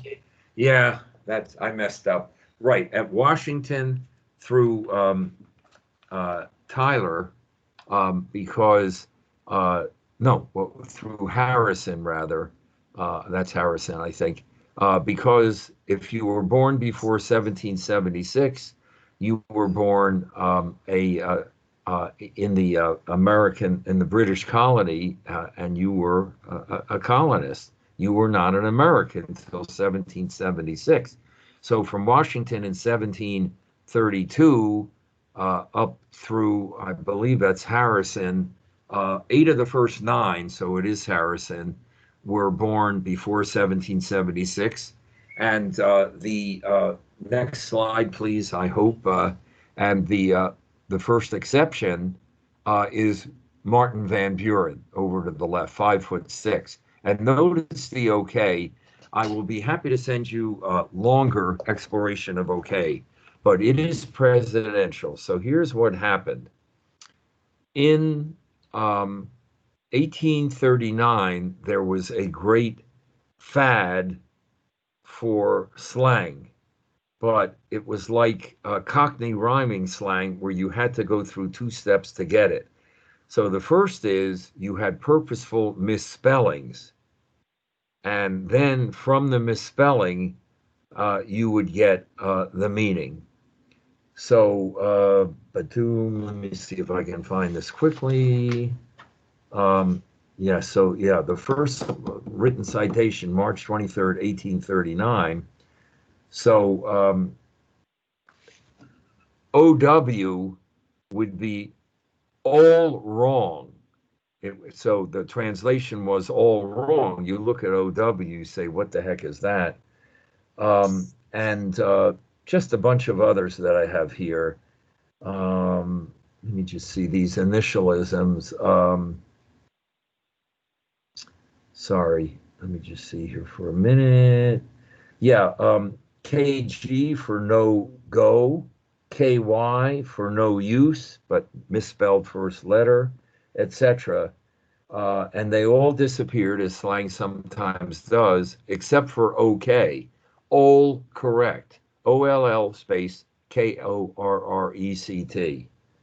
Now, why did the others disappear but not OK? And you know how pervasive OK is. Well, the answer is that Martin Van Buren was facing an election against William Henry Harrison, the great hero in the battle against Tecumseh and those Native American tribes. And Van Buren just didn't have a chance. So what his backers, his boosters did was he was Dutch speaking. That was the only president for whom the first language was not English. Some of you may argue with that out there, but I'm not going to get into that. And so he was from Kinderhook, New York, the Dutch-speaking part of New York. So they nicknamed him Ode Kinderhook, and his booster clubs were the OK Club. And as a result, OK was rescued from the ash heap of history and has become what H.L. Mencken called the most shining and successful Americanism of our time. So that is the story on OK. Now, what I'd like to do, you may have to go a slide or two more, Mark. If you can go, I want to show you some patterns. So if we can go, keep going, I want to get to the chart now. Oh, there's the only president never elected to national office, if you recall. But Gerald Rudolph Ford, his highest elected position was a congressman from Western Michigan. But then because of the resignation first of Spiro Agnew, and then, of course, of Richard Nixon, up he came, and as vice president, Nelson Rockefeller, also never elected to, that was 2.5 years. Our nation was ruled by two guys who had never been elected to national office. So let's go to the chart. And I want to do to the chart one more, if you could, Mark. Thank you. Yeah, there it is. So I want to do some patterning here. Who's going to win the next election? Well, I'll give you a pro and a con, and again, completely non-political. A pattern that not many people recognize, in my not so humble view, is that the party in power tends to stay in power for more than one term with hardly any exceptions. And that has been the case, believe it or not, for about 124 years, to take the most recent years. Now, listen to my claim. The party in power stays in power for more than one term. So let's take a look, and I can't do my pointer here. Look at 22, no, sorry. Look at 25, and that's near the top of the second line, and that's Republican McKinley, elected to a term. A second term is assassinated, and then Theodore Roosevelt finishes that term, then succeeded by William Howard Taft. So guess what? Do the math from 1897 through 13, and you see that 16 years, 4 terms of Republicans. I'm sure you'll agree. And then the only reason why we get a Democrat in there, in 36 years, we were a very Republican nation, is that Theodore splits the Republican vote, and Wilson does get in for 2 terms. But after that, Harding, Coolidge, and Hoover, they're all Republicans. And remember, it's not necessarily the man, it's the party. I am saying the party in power stays in power. So take a look there, and you see from Harding, 1921, through Hoover, 33, that's 12 years or 3 terms of Republicans. And then in comes Roosevelt and Truman, and boy, they set the record, because Roosevelt gets into his 4th term, passes away, Truman finishes it, gets his own term. So that's 20 years of 2 Democrats. Then Republican for 2 terms, Dwight Eisenhower, Kennedy and Johnson together for 2 terms, 8 years. Nixon and Ford, 8 years, Republicans. And here comes the exception, Jimmy Carter. What I mean by an exception is he is preceded by Republicans, and he is followed by Republicans. So here is the only time in almost a century and a quarter in which we have a 1 term for the party, the Democratic Party. You see it there. And then Reagan, Bush, 3 terms of Republicans. You might say, yeah, but George H.W. Bush served only 1 term. But it's the party, 1981 to 93. So that's 3 terms. And then, as I've mentioned, Clinton, Bush, Obama, and it remains to be seen. So One other pattern, if I could, and I'll go through this fairly quickly, and then we're going to finish this part. And I'm staying till the last dog is hung. And I can do that one for you if you need. I've just been doing this for so many years, and it's why I was put on the planet. Maybe one use of that little mouse in the treadmill. The Curse of Tecumseh. What happened is William Henry Harrison, I forget, was a battle 1813 or something, defeated Tecumseh, although Tecumseh himself wasn't there, in the Battle of Tippecanoe, hence the first campaign slogan, Tippecanoe and Tyler too. And reputedly, Tecumseh put a curse on him saying, General Harrison, starting with you, every president elected in a year ending with 0 will not survive his term or terms in office, known as the 0 years curse, the 20-year curse, because it would be every 20 years, the curse of Tecumseh. So let's go through fairly quickly, although I've got a couple of stories to tell you. So William Henry Harrison, number 9, you see him there on the left. You notice 1 year. He was the oldest president to enter the Oval Office at that point, 68 years old.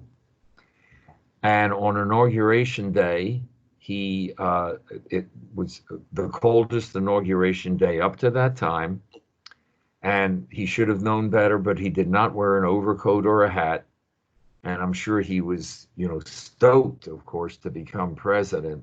But he contracted pneumonia and lived only 31 days to serve as a president, 31 days after the inauguration. So that's 1841, but it's the 0 curse because he was elected in 1840, and that's the curse. 1860, of course, a fellow named Abraham Lincoln, elected in 1860, and what was it, something like 6 weeks in his second term, a 27-year-old John Wilkes Booth assassinates him in Ford's Theater. Please notice a sub-pattern, and that is from Andrew Jackson, 2 terms, number 7, to Abraham Lincoln, number 16, no president served 2 terms. And that is why, if you haven't memorized all the presidents, you say, wait a minute, there's this black hole between Jackson and Lincoln. What the heck happened there?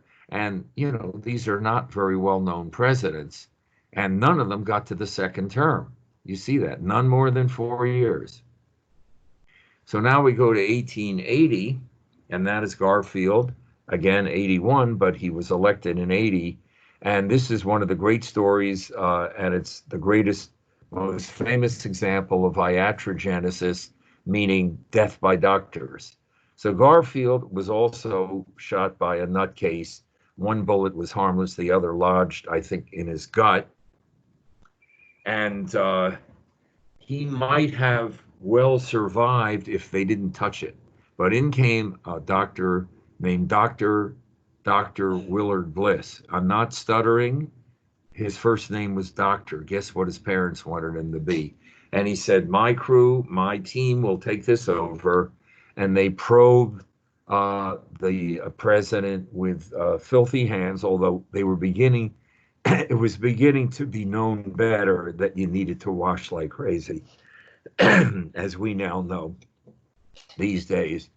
And they probed him, and the poor Garfield was just riddled with infections. And finally, in desperation, they brought in Alexander Graham Bell, because Bell had just invented the metal detector, and they swooped around. And what they didn't realize is the metal detector was picking up the coil springs in the mattress. Well, they then cut into the wrong place, and after, I think, 81 days of probably a lot of agony, Garfield died. And that is the great story of iatrogenesis. And look up Dr. Willard Bliss. Then, by the way, Bliss had the, at any rate, cojones, shall we say, to demand $80,000. They gave him $10,000. 1900, I've mentioned McKinley, another assassination. Now let's go 20 more years, and what do we get to? We get to Warren Harding, Gamaliel Harding. And you see only 2 years, he dies of food poisoning up in San Francisco at the Paradise Hotel. 1940 is Franklin Delano Roosevelt. You say, well, wait a minute, though. He had all those terms. Sorry, the Curse of Tecumseh is, and this would be the 100th anniversary of it, starting with Harrison, that in one of those 0 election years, you don't finish your term or terms in office. And he didn't, because he didn't finish his 4th term. He hardly started it. 1860, of course, kind of seared into our brain pans and memories, John F. Kennedy.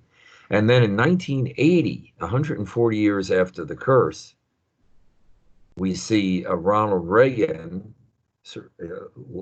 surviving and serving his 2 full terms, and the only president to survive a bullet to the body in office. You might give me Theodore Roosevelt, but that particular episode, Roosevelt was not president, but Reagan was, and that ends the curse of Tecumseh.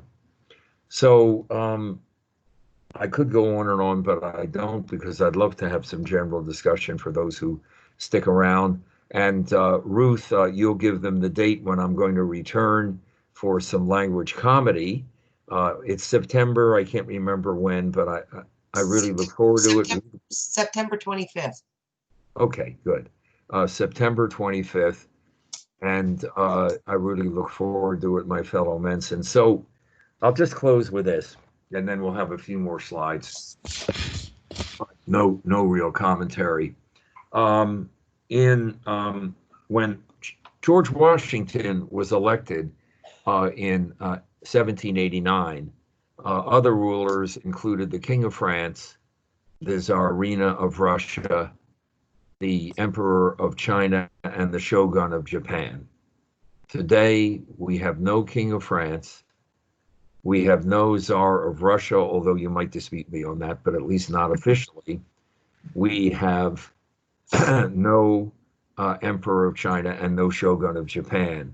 But the office of President of the US of A continues, endures, and prevails. And we wish, of course, everyone best of luck with that.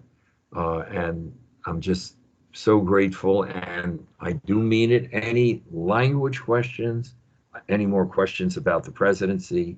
I have 3 $10 history books that I have written, and they're beautifully illustrated because the company did a great job. And I'm sticking around for anything else you want to do. Okay, just a few comments that came in while you were talking. Linda Richter said she had to leave, but she wanted to thank you for the presentation. Thank you. And she had a very good answer back there. And if you don't mind, as we're talking, Mark, if you could just go through the last 3, and especially the last one I want. So if you could just go through, and okay, so that Simone Van Eggeren, my dear wife, and a Mensa couple meeting in Mensa, although I wasn't a Mensan at the time. And Lorraine is my mixed doubles partner in tennis. Next one, please, Mark. Mark, yeah, the next one, if you could. And okay, so that's the president's book, and you certainly now understand that cover. I was the first. I beat my president. That seems a little bit cheeky, but he did. He defeated his president, John Adams. I was the youngest. It's not JFK. And of course, Roosevelt, as I said, was president when this project was undertaken. And I was the tallest. And again, if you do order, just, tell me the inscription. Authors love to do inscriptions and signatures because A, it means more to the recipient, and B, the recipient can't give it away to someone else, at least presumably can't. So continue, please, Ruth. Yes. Oh, and then Don Porterfield said, thanks for the info. And then Sandy Jones says, a little bit of trivia. Her black SIL son-in-law is the descendant of a president she thinks, Grover Cleveland. Wow, interesting. And of course, the myriad of descendants, African American descendants from Thomas Jefferson. But yeah, it's called hybrid vigor. Yeah. So okay, this is good. So any questions about Mensa and or the Mensa Bulletin? Or I know you're doing a lot of Zooming. We have a wonderful Thursday luncheon. Ruth may actually join us in that, but we had about 14 people, including Lorraine Bakerink, you know, the national chair, who is from San Diego and very, very lovely, good friends with my wife. And she joins us, and we do that every Thursday, and it's really fun. Any questions on language or anything else? I think you're unmuted, I think. I'm unmuted, I think. Anything you'd like to talk about? Wait, here's a language question for you. Hold on. Sure. I gotta get my chat box back up. Why do roosters crow but crows caw? Yeah, that would be interesting, because that asks one of the central questions about linguistics, and that is, are they from the same word? And if so, which one came first? I don't know. Of course, I can find out, and ordinarily I'd be firing up my computer and doing that. And on a way with words, I don't know if you get it in your area, but that's what we do. Most of the show is answering your questions, and that's a great one. And I don't know. I can look it up after and send it to you. I suspect they're related, the two crows, and I suspect, I'm not sure which one came first, but that's a good question. And of course, we have such wonderful weapons now, to arrows in our quiver to do that. Well, Rich, you know, you can look that up and discuss it in September Okay. when you're back. And then Anybody else? Hey, here's your Mark. You're not related, descended from the poet who was friends with. You are. Yeah. Yeah. And you know the story, that Bowdoin crowd, Hawthorne, Longfellow, and was it Robert? It was one of the other poets, but all three of them in the same class at Bowdoin. And of course, when we were kids, I'm a poet, but I don't know it, but my feet show it because they're Longfellows. You must have heard of that, given your last name. Quite And of course, that last name, you know, presumably an ancestor who was somewhat tall. And that's one way that we get things. Even somebody named Reed is from red, and it means somebody with red hair or a red complexion. That's my sort of current book called The Joy of Names. yeah, and Marisa said, Richard, thank you so much. This has been great. Thank you. As one stamp collector said to the other, philately will get you everywhere. Well, I love doing it, and it's just a great gift. Of course, I'd rather be out with people. That's where I get my my energy. Well, you know, Richard, Pradeep is a bit, Becky and Pradeep are also big tennis players. So I know Okay. you play what, twice a week, I think? 3 times. 3 times a week? So let me say a few things. Are you, Pradeep and Becky, are you two playing now? Are you playing tennis? I am, and Becky has been staying off for a while, but I I'm think supposed to she's play Monday. Good. Pradeep got a group of a very small group of guys who were otherwise doing very good social distancing and not playing with just everybody in the world, and they've been playing regularly.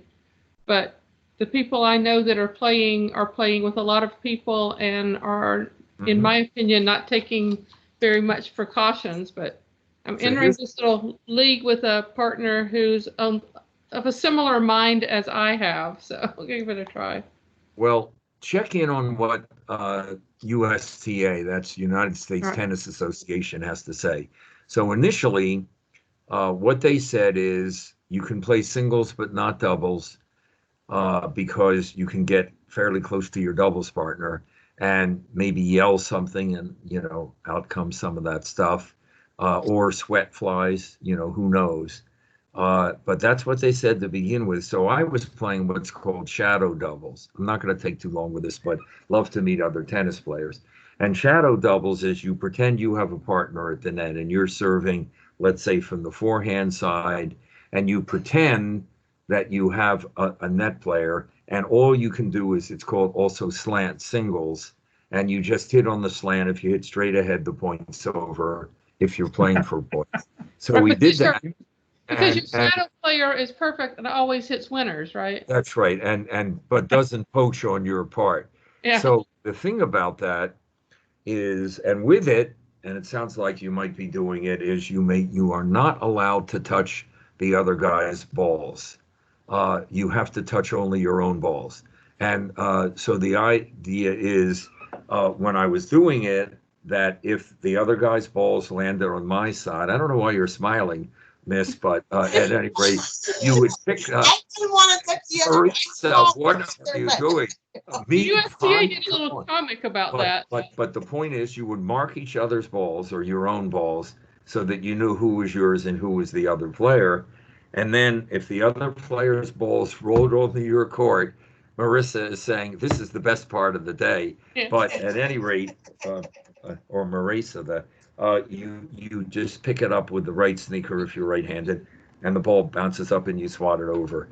Since then, USTA has said there's not really danger with the surfaces, and especially there, you've got to figure you're zapping it back.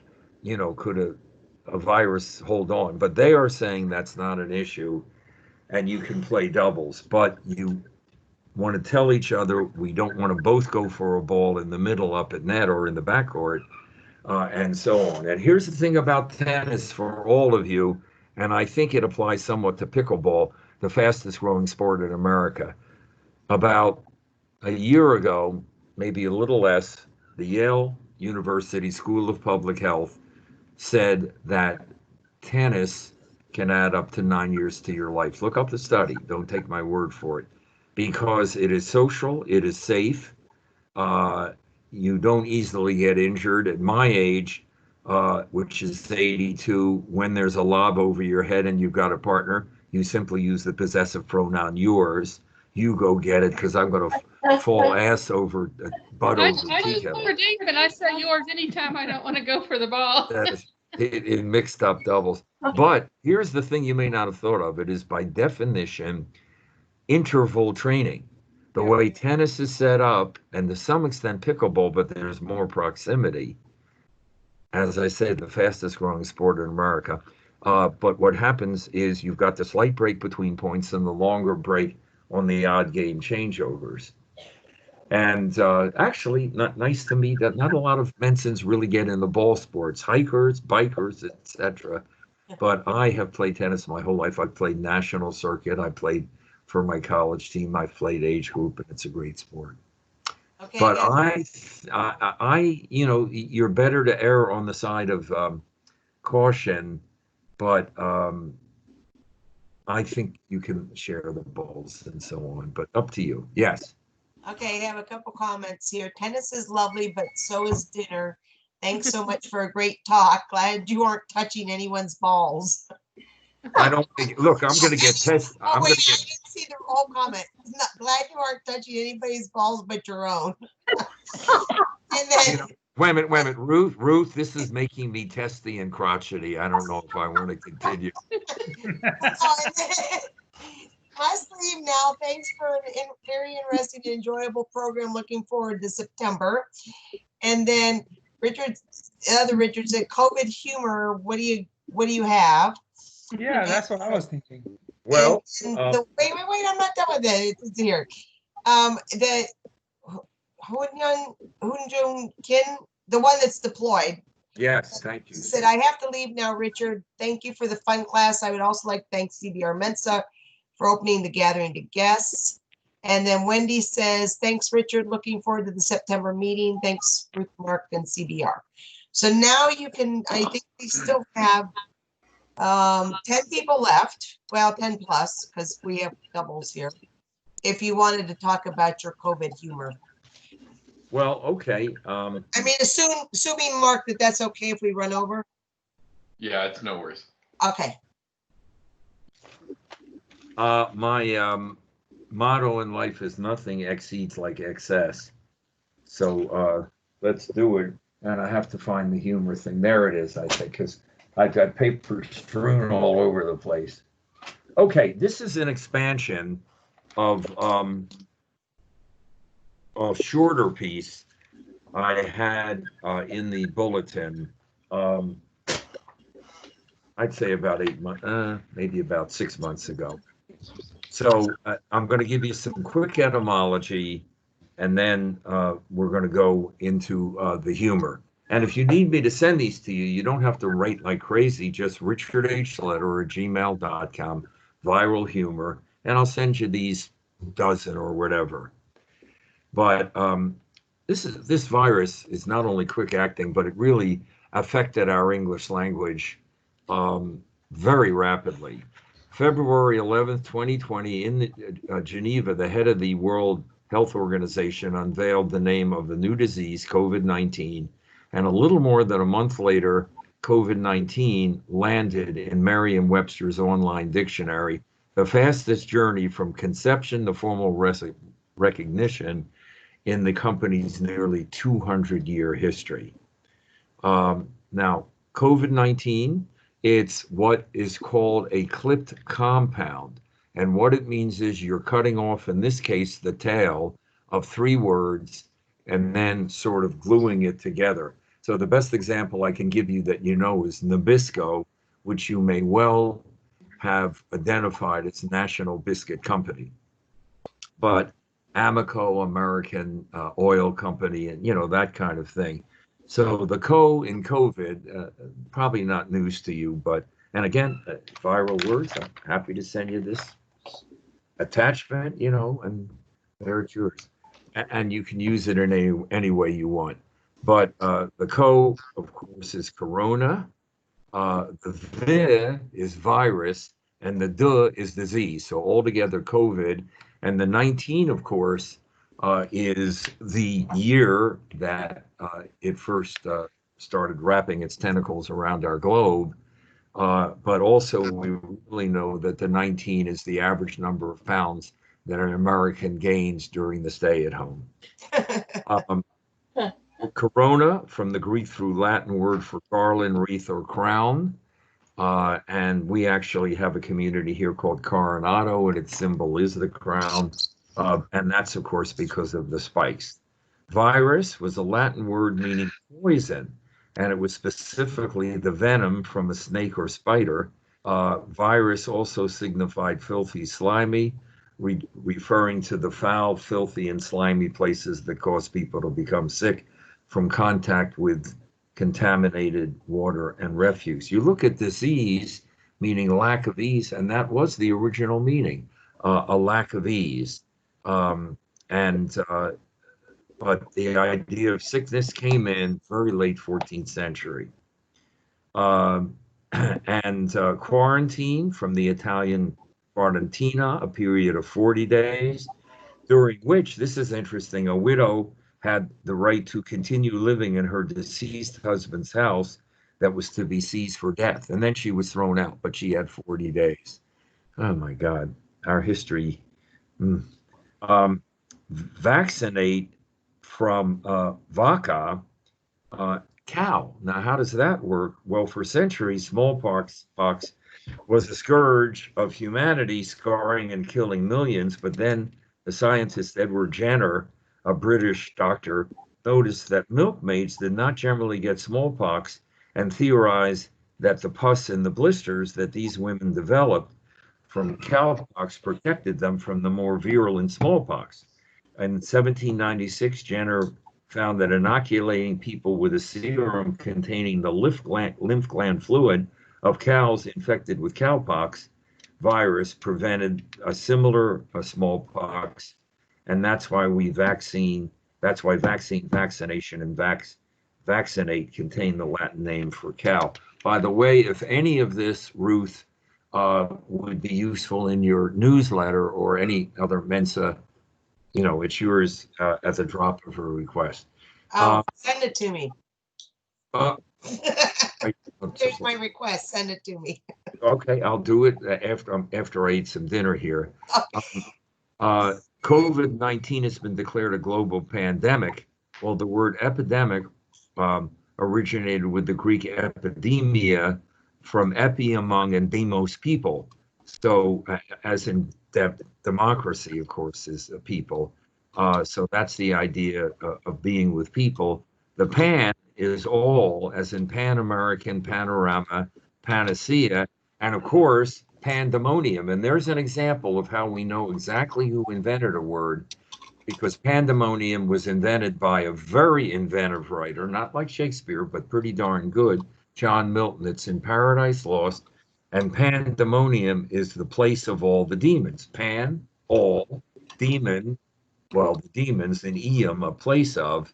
And now for us, pandemonium is chaos, and often loud chaos, because the Satan and his minions made a lot of noise.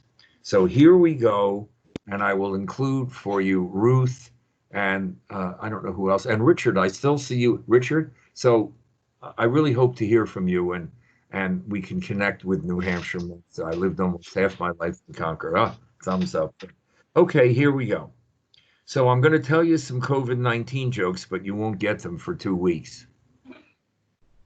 Here's one of my favorites, and I'm building on one that was around quite a while ago, but I've added. It's a sextuple joke. 20 years ago, Steve Jobs was alive, Johnny Cash was alive, and Bob Hope was alive. Now we have no Jobs, no Cash, and no Hope. Let us pray mightily that Meatloaf, Kevin Bacon, and John Hamm do not die. So it's a sixer, what we call a capitonymic pun. And incidentally, with the comedy, Ruth, I'll be doing some puns in my station as International Punster of the Year.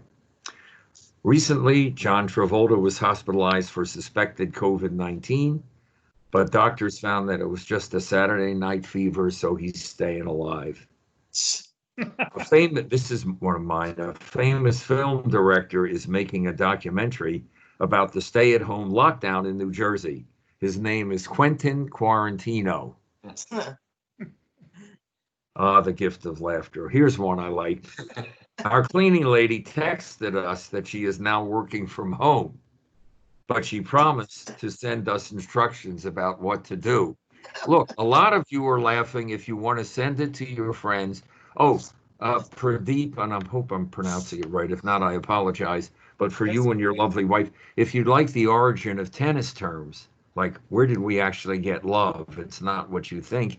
If you'll just email me, because I can't remember all this, and I have it, but email me and just say, send me tennis terms, and you'll be very interested, including the name tennis itself. You wouldn't guess where it came from.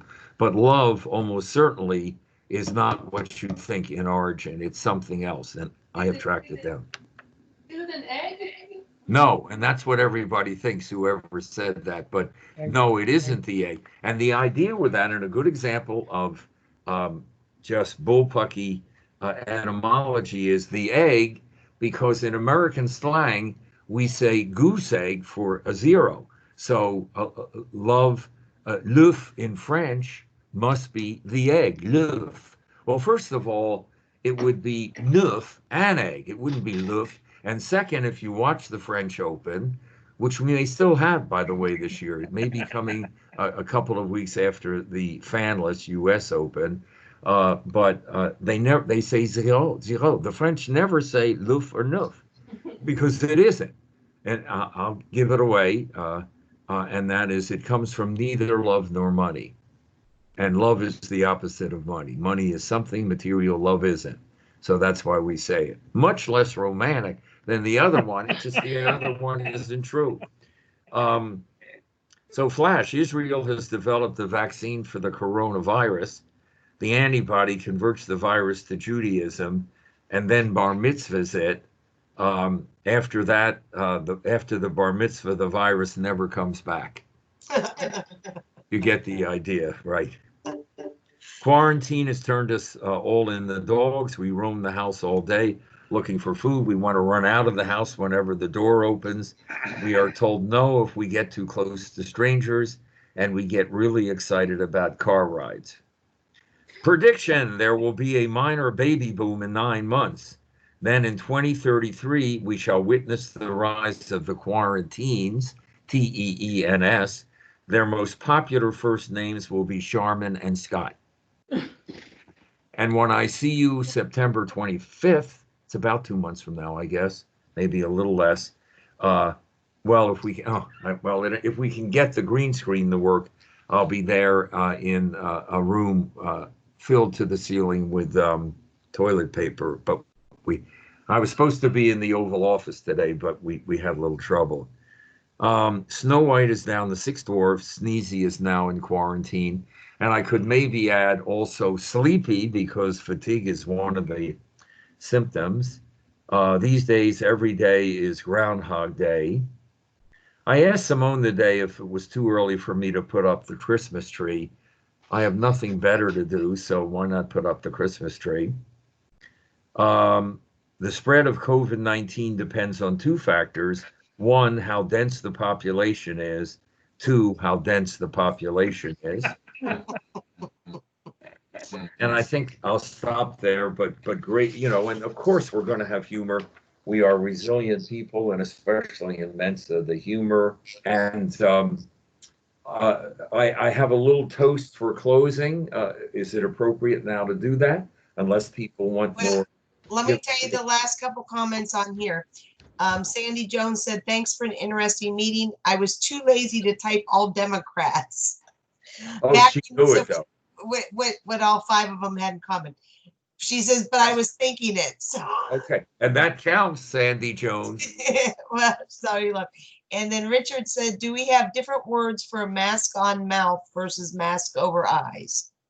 Not that, oh, I see what you mean, like the Lone Ranger. Yeah, it said that being cultured is you can hear the William Tell Overture and not think of the Lone Ranger. If you can do that, you're really classical. No, and that's an interesting question. And that is, it's called Words We Need. Shouldn't we really have two different words? And it's like, let me think for a minute. Well, what do we have? Only one word for love. We love our mates. We love rap. We love the Iliad. And it's all the same word, whereas eros, agape, and so many more of the Greek words, we just don't have enough words. And that's an interesting with mask, because with so many other things, we have specific words. But there, it's still a mask. There's probably another word for that thing up top, maybe at a costume ball, but I don't know what it is. Great questions. Typically medicine questions. Sniglet, a word that isn't in the dictionary but should. Right. And I'm very happy to send you my collection. That's from Rich Hall of, I think, the 80s, and they are wonderful. And that was one of my contests. You may notice that every year I run a contest. This past year was the best of, no, it was actually early in the year. This year, the best original pun. And my God, they take up 4 pages. And like choconivorous, we should have that word. It's the tendency to eat an Easter bunny by biting off the head first or the ears first, that kind of thing. And I have a lovely connection if anybody wants sniglets. But that was Rich Hall, and that was, my God, 40 years ago. There was that big fad. What do you call? And you realize, gee, we don't have a name for that. A spratchet is that little bar that separates your order from another order. When you're up shopping, you get to the counter in a market. So yeah, that's a good one. And there are some wonderful ones, and of course I can't think of them right now, but they're terrific. I'll may send you some, Ruth, and you can send it to that person. But such an active. No, that's Richard up in New Hampshire. You can send it. All right. Well, Richard, when I get your email, I'll send you my sniglet stuff. Okay. And where do you live in New Hampshire, Richard? Are you able to say? Which town? Hello. Can you hear me, Richard? Yes. Yeah. Oh, okay. I muted my mic because I've slightly got it on my TV, but you can hear me.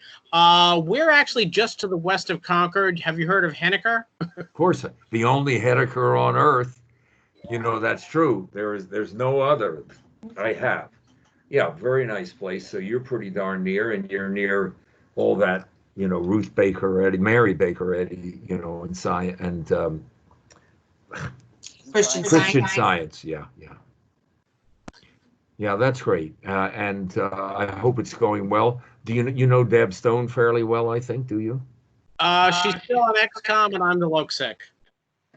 Yes, I know that. But is she active with your group? Deb's a very good friend. She and I were back-to-back Mensa poker champions. She was 94, I was 95, following in her footsteps. Okay, well, that's great, Richard. And again, anything I can do for your group by Zoom, I mean, because you've got that locality for me. We will call you on that possibly in a month or two. I'll feed it down the line. We're thinking of that. If you won presidents for them, you'd want to do it before November 3rd, of course, so that it's timely. If that's the one you want. If not, I've got plenty others, and I'm happy to do them. Okay, I'll hook you up. Thank you so much, Richard. Our first name means powerful, incidentally. And in my case, powerful leather maker. Leder is leather, as in lederhosen, and the ER is a noun agency suffix. It's the German equivalent of Skinner and Tanner. And interestingly, that is the most common last name, and that is occupational. And even William Shakespeare probably had an ancestor who was in the military and shook a spear, and that's where we would get a name like that. Okay, thanks so much, and I'll stay here until you want me to sign off. I'm not sure how to do it with this program that you have. That's okay. When we end the meeting, you'll get kicked out anyway. What? Anything for Richard? Did anybody else have any Thank you. comments or? Hey, I'll tell you what I'll do for you six, and I'll probably repeat it. Oh my God, you guys are still there. Yes. Hey, if you can see this here, that's my bottled water. That is Simone here, who got me on. Hello, y'all. I'm married to some extent for tech support, but here is champagne. But it better be more than that. Right. Well, it was. She feeds me too. No kidding. But I'm gonna close with a toast, and I'll do it next time. Why do we call it a toast? I'm glad I asked me that, because language is metaphor, and we call it a toast. It's a food metaphor, because in the days of Queen Elizabeth I and William Shakespeare, people actually did toast. They would dip their toast in a cinnamon toast or some flavor into their tankard of ale to improve the flavor and remove the impurities. And that's certainly what we've done today. Our togetherness as Mensans really does improve the flavor. And that was back in Shakespeare's day, Queen Elizabeth I. So here is champagne to our real friends, real pain to our sham friends. That's called chiasmus, because everything has a name, a reversal. Thank you for being real friends of Mensa, Charlotte, and elsewhere, and our connection. And in my case, especially next time, real friends for our glorious, uproarious, notorious, victorious, outrageous, courageous, contagious, stupendous, tremendous, end-over-endless adventure that we call the Anglish language. And of course, that's from the Angles, the first speakers of it. Love you all. Thank you, everybody. Thank you so much for presenting. Richard. We totally enjoyed it. Looking forward to signing and inscribing your books. I love doing that. I never get writer's cramp. Now, I'll make sure everybody knows about those and that the profits go towards the scholarship fund. So. Right. Right. Right. Great. Nice. Then we'll see you in September, but I'm sure I'll be in touch with you before then. I would really love that. And Yeah. happy tennis, you two. It is just such a sport. Again, I'll send you if you want the origins of the various words. And I'm 82 and still playing. Not what I used to be, but it's still worth it to be out there. Playing at night for the most part, we get pretty hot in the summer, and these LED lights are unbelievable. There are no shadows in between. And of course, the humidity is down. And so I am playing 2 or 3 out of 4 at night. And I'm the one that arranges it. Again, email makes it pretty easy. Well, I heard that table tennis is actually the safest sport you can play. I Well, don't know. I know somebody who messed up her shoulder pretty bad on table tennis. But you can't get a head injury from table boy, that tennis. and that, yes, that and oh yeah, and you're not going to take a fall easily. Badminton and table tennis are the fastest from contact to contact.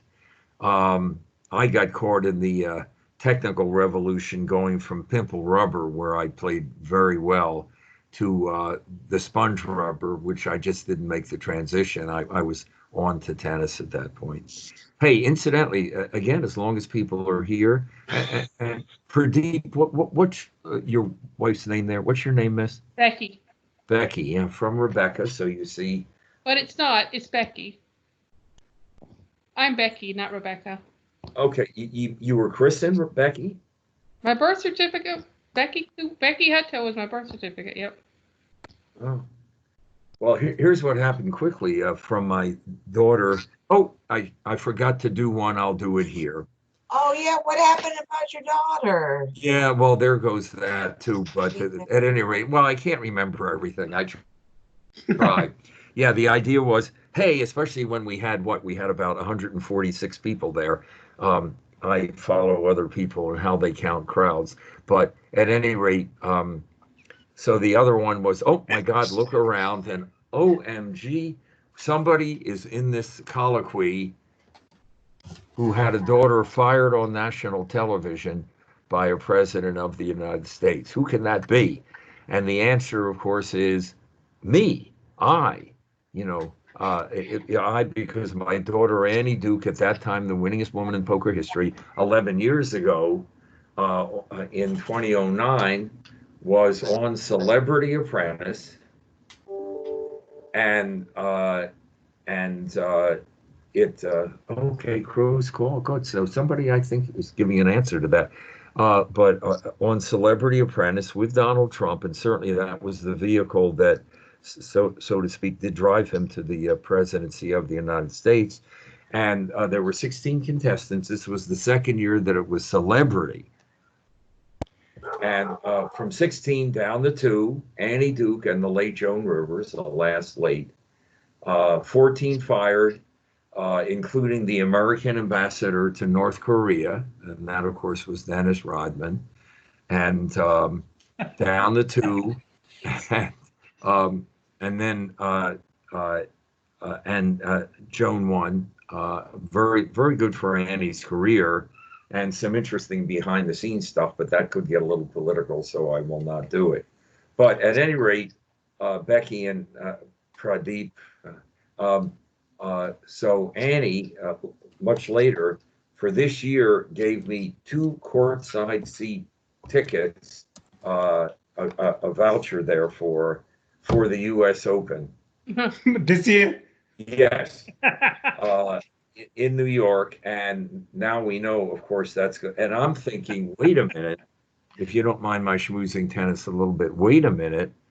The year is 2020. We have 3 of the most incredible athletes in the sport of tennis with 20 wins. That's Federer, 19 wins Nadal, and 17 Djokovic. I happen to think he is the best of them when he's at his best. He's the most unbeatable player in history.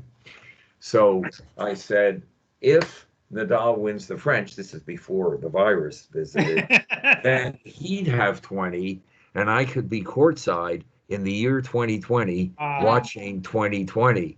But I won't be there at all, so we'll hold it up till next year. but unbelievable. 57 major titles, those three guys. And we could well have, I think the Wimbledon is canceled, but the French might still be played. Sorry to be jockey here, but they love it, and it's a terrific sport, whatever level. That's a nice thing about it. Well, Richard, I guess we do have to wrap this up now. It's almost 9:30, so I thought we were just starting. What? yeah. Unless Becky and Pradeep want to open up a Zoom room and we can move to that, but Well, I'm very pleased that you now get to know me better in terms of, reading me in the bulletin. And again, the magazine really has taken giant steps, and Mensa itself really improving all the time, and just great to be part of it. Part of a long life is something bigger than yourself that you do and that feels right. Yeah. so hopefully everybody, well, all but one right now are local people. So I know we'll all be back in September anyway, and probably Richard might be too. So No, I hope so, Richard. we'll see you then. All right. So everybody, thanks for coming, and thank you again, Rich, for presenting tonight. I really played. Thank you. And Thank you, tell Simone I said goodbye. I'll be in touch with her. So. I'll bet.